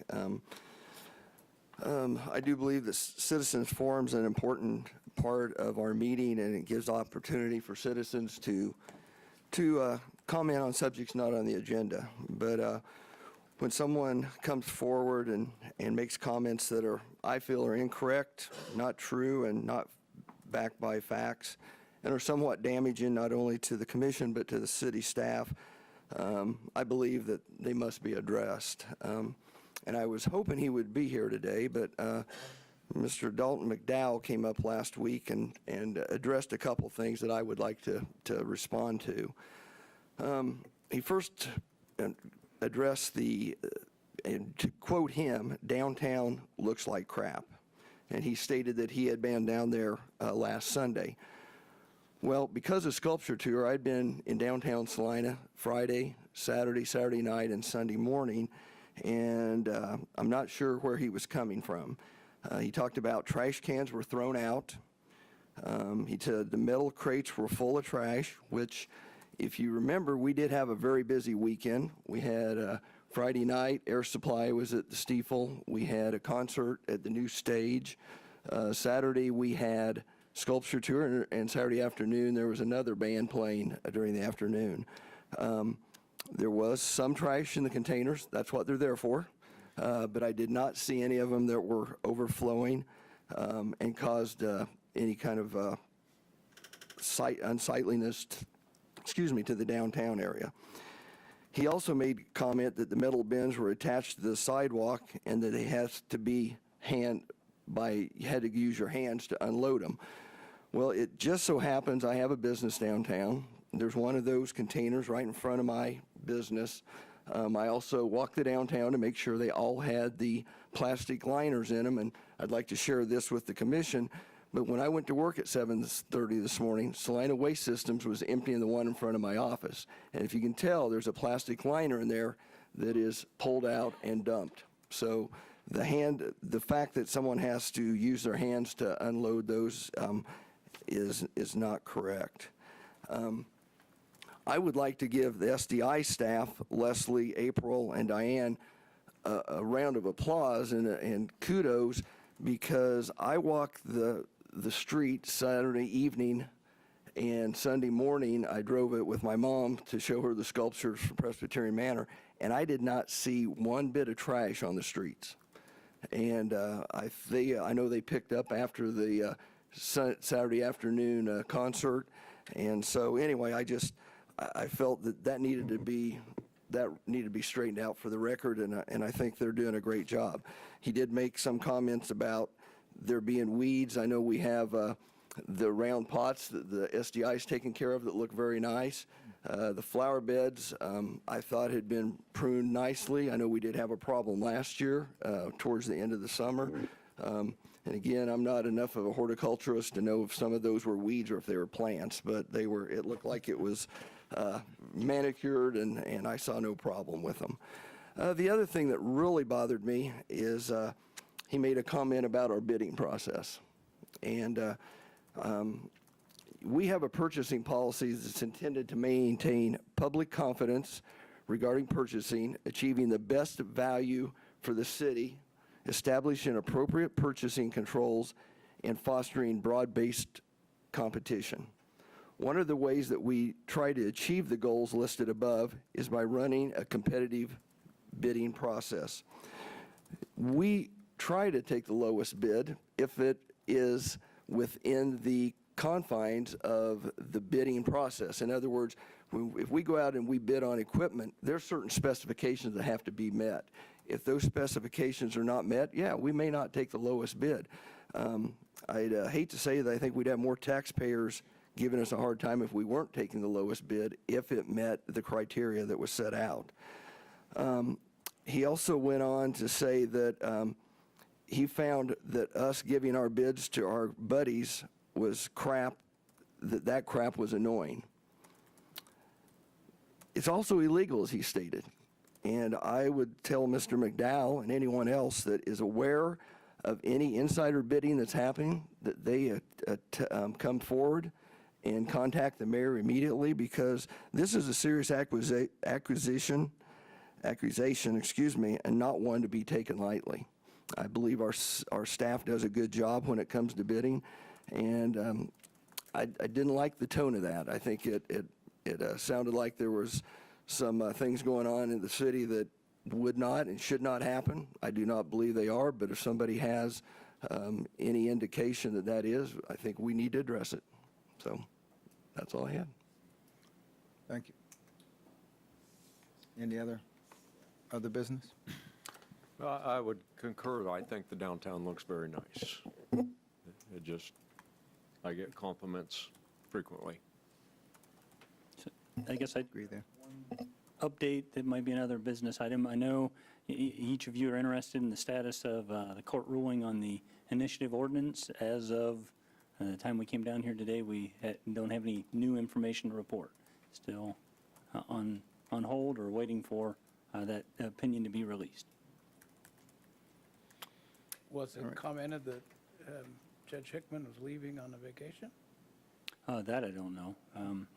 I know, well, ultimately, it's at the judge's discretion. When we had the initial hearing, he identified May 9th, but he's not necessarily bound to that, and since then, he's communicated the need for time to prepare the opinion and get it in writing, and so we are just patiently standing by. Okay. All right. All right, we will now move to Citizens Forum, where anyone can approach the podium for questions, comments. Well, not so much question. You can pose a question, might not get an answer immediately, but comments or concerns. And like to, at least in your mind, keep a 3-minute target for your conversation. Norman Mantle again. Well, last week I had some brownie points, so I lost them. Did Mr. McDowell name any individual? No. Freedom of speech. If you don't name an individual, he's covered under freedom of speech, whether you like it or not, because that has been addressed before. And the issue about bidding, there has been one issue. You awarded the bid on the swimming pool contract to the contractor that met the specifications of the bid. But he was not the lowest bidder. It was a compassion bid award. That was not allowed, so that was wrong. If that contractor would have gotten him an attorney, you would have paid twice for that contract, because the city or the county put themselves in the same position. They awarded it to the lowest contractor, but they awarded it to the next higher contractor because the lower contractor, they did not like him here in the city. Mr. Cheney got an attorney, and the county commissioners, they had to reverse their decision. That was involving a lot of money. For every action, there's an opposite and equal reaction. It's Newton's law. As the population increases, so do your problems increase. We're in a serious water issue. I got that piece of it, I forgot to bring it. Have you seen what's going on out in the western states? It's coming here. They're going to shut down the generators out in the western states, so you better take this water issue very seriously. Are you restricting any thing in this city, i.e. the car washes. Are you going to restrict them sooner or later? How about the water spray parks? That's not an essential business. How about restricting our household uses, our business uses? Increase the water rates, supply and demand. That's how capitalism works. So this water is very important. They're going to shut down Lake Powell, and they're going to take the water away from another lake. That's like taking the water from Peter to pay Paul. What have you accomplished? You're just postponing, you're band-aiding it. We're out of water.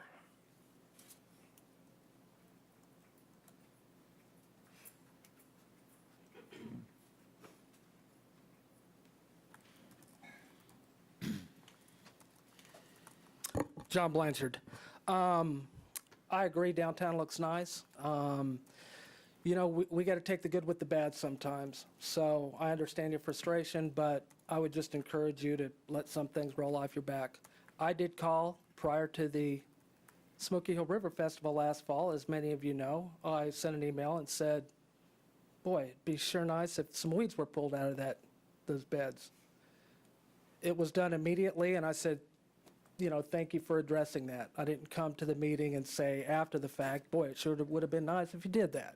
So sometimes, you know, we take the good with the bad. I want to speak, though, about the retention study and retention in general. According to the Salina Police Department 2020 annual report, we were at full employment of sworn officers at 84. As of last week, the chief informed me that we were down 13 sworn officers, or 71 out of 84. I was unable to find online the 2021 Salina Police Department annual report, so I can't tell when those 13 occurred. Now, I'm assuming some of them were retirements, but it seems to me that in all of the narratives we've heard is that Ferguson, George Floyd, and defund the police impacted people wanting to become and remain police officers, yet in 2020, it was the only year that it looked like we were at full staffing. So to me, what it says is that during COVID, everybody really wanted a job, and people were probably willing to put up with a culture that was not conducive to retention to retain their job. But since that, we're 13 down, so I don't know if there's been anybody looking into why that is, but it would be sure nice to see what that might be. Now, Riley County, who has about 120 plus sworn officers, currently is down 2 sworn officers, so I don't think it's the same thing everywhere. Now, Mayor, last week I asked if we could have some sort of get together, have a public meeting, and you said, and I quote, "We would have to define what this is first. We can discuss this after the meeting." I sent you a text message saying, when can we get together on Tuesday morning, and I've yet to hear back from you. So I don't know if you don't want to do this or what it is, but, and you also said we need to tackle the social issues that create the desire for drugs that apparently leads to a lot of property crimes. And I would just say, I think that decades of paying extremely low wages for a lot of unskilled workers in the community and allowing the majority of your older neighborhoods to go into disrepair has also contributed to a lot of the problems that we currently have. I have just one last little comment to make in relations to that, and that is that in the United States there are over 25,000 communities all competing for businesses and residents. It's great competition. People make many considerations when they look to relocate a business or relocate their families to a community. Among those, obviously, are schools and the climate, access to outdoor recreation.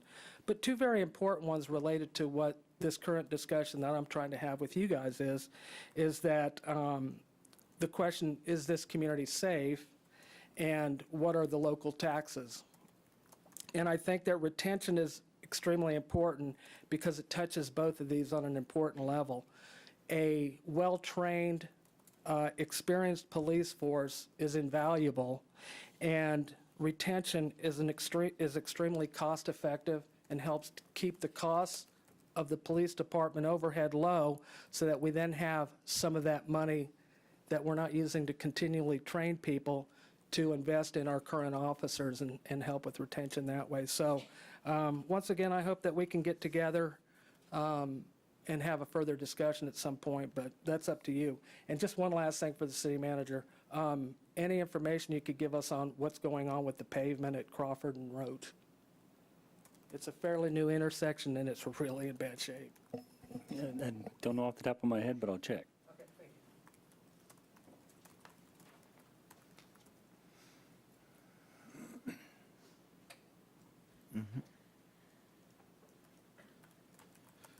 you. Good afternoon, Mayor, Commissioners, Chad Farber, Salina. I really enjoyed the open house that the law enforcement training facility had this past week.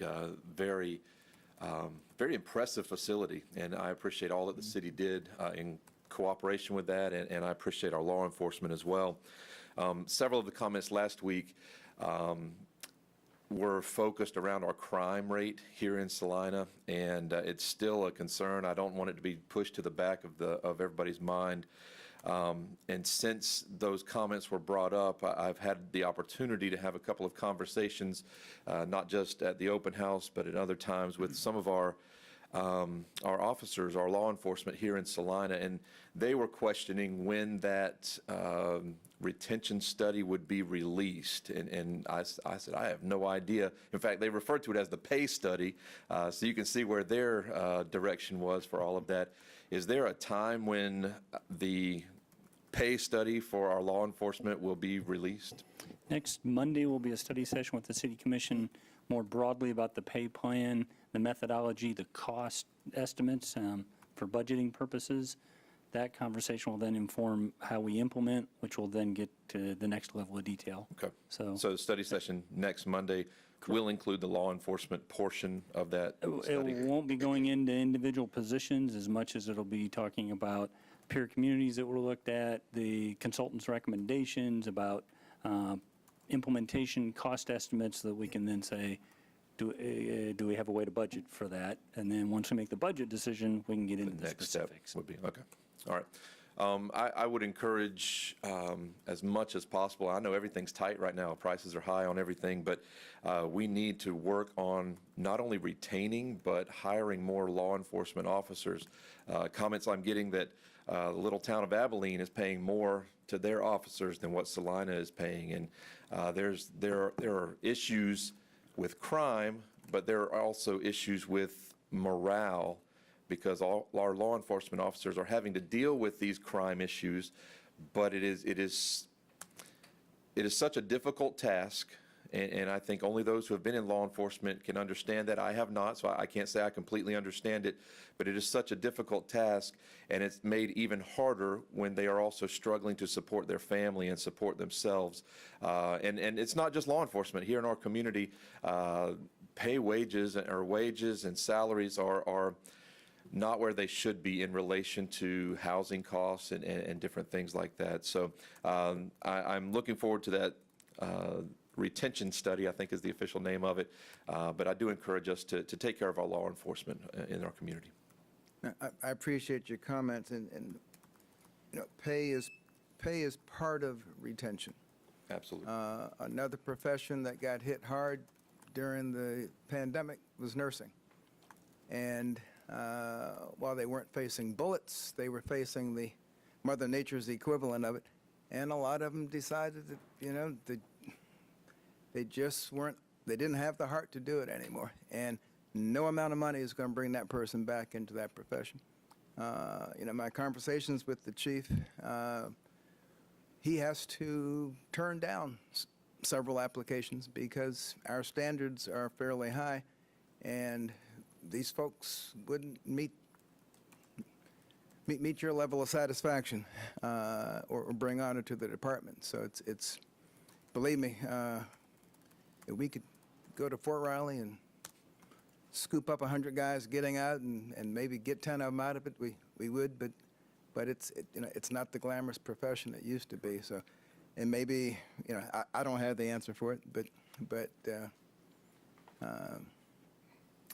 maybe we'll have to get citizens groups to adopt an officer and I don't know, or we'll have to come up with our purple cow for the, for hiring law enforcement.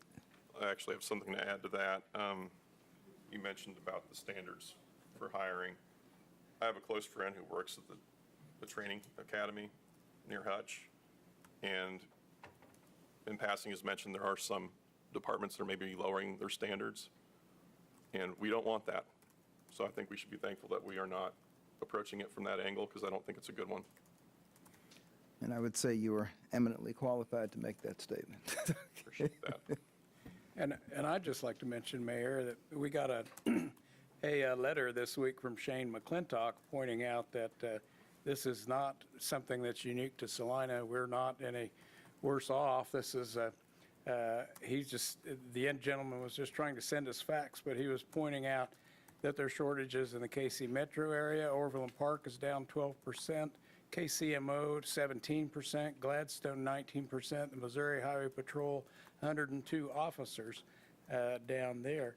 So they aren't just local issues, and quite frankly, I'd commend our police department. Even though they have a shortage, they've done a really fine job keeping up with everything here. So you're right, morale may be an issue, but in these times, I can see where certainly being a police officer would be a morale issue, and you've got so many other occupations you could choose to move over to and make more money. I read a sad statistic this weekend that of those that in policing are active in policing, of those deaths that occur, there are more from suicide than there are from actual being killed in the line of duty. That's a startling fact to me. Mr. Mantle, let me just see if there's anyone else who hasn't been up first yet. Anyone else? About the pay scale, about the military, you can make $435,000 a year in the military. So why should I work for private enterprise? And it's tax-free. Are they hiring neurologists? How about more tips? I can still fit my Civil Air Patrol uniform. Will they take a 60-year-old? Well, yeah, the age might be an issue. They are bringing back retired military pilots. The Air Force is short 1,100, the Navy is short about 1,600. I don't know how short the Army and the Marine Corps is. They didn't pay that kind of money in 1966. All right, entertain a motion to adjourn. So moved. Second. All right, all in favor? Aye. Thank you.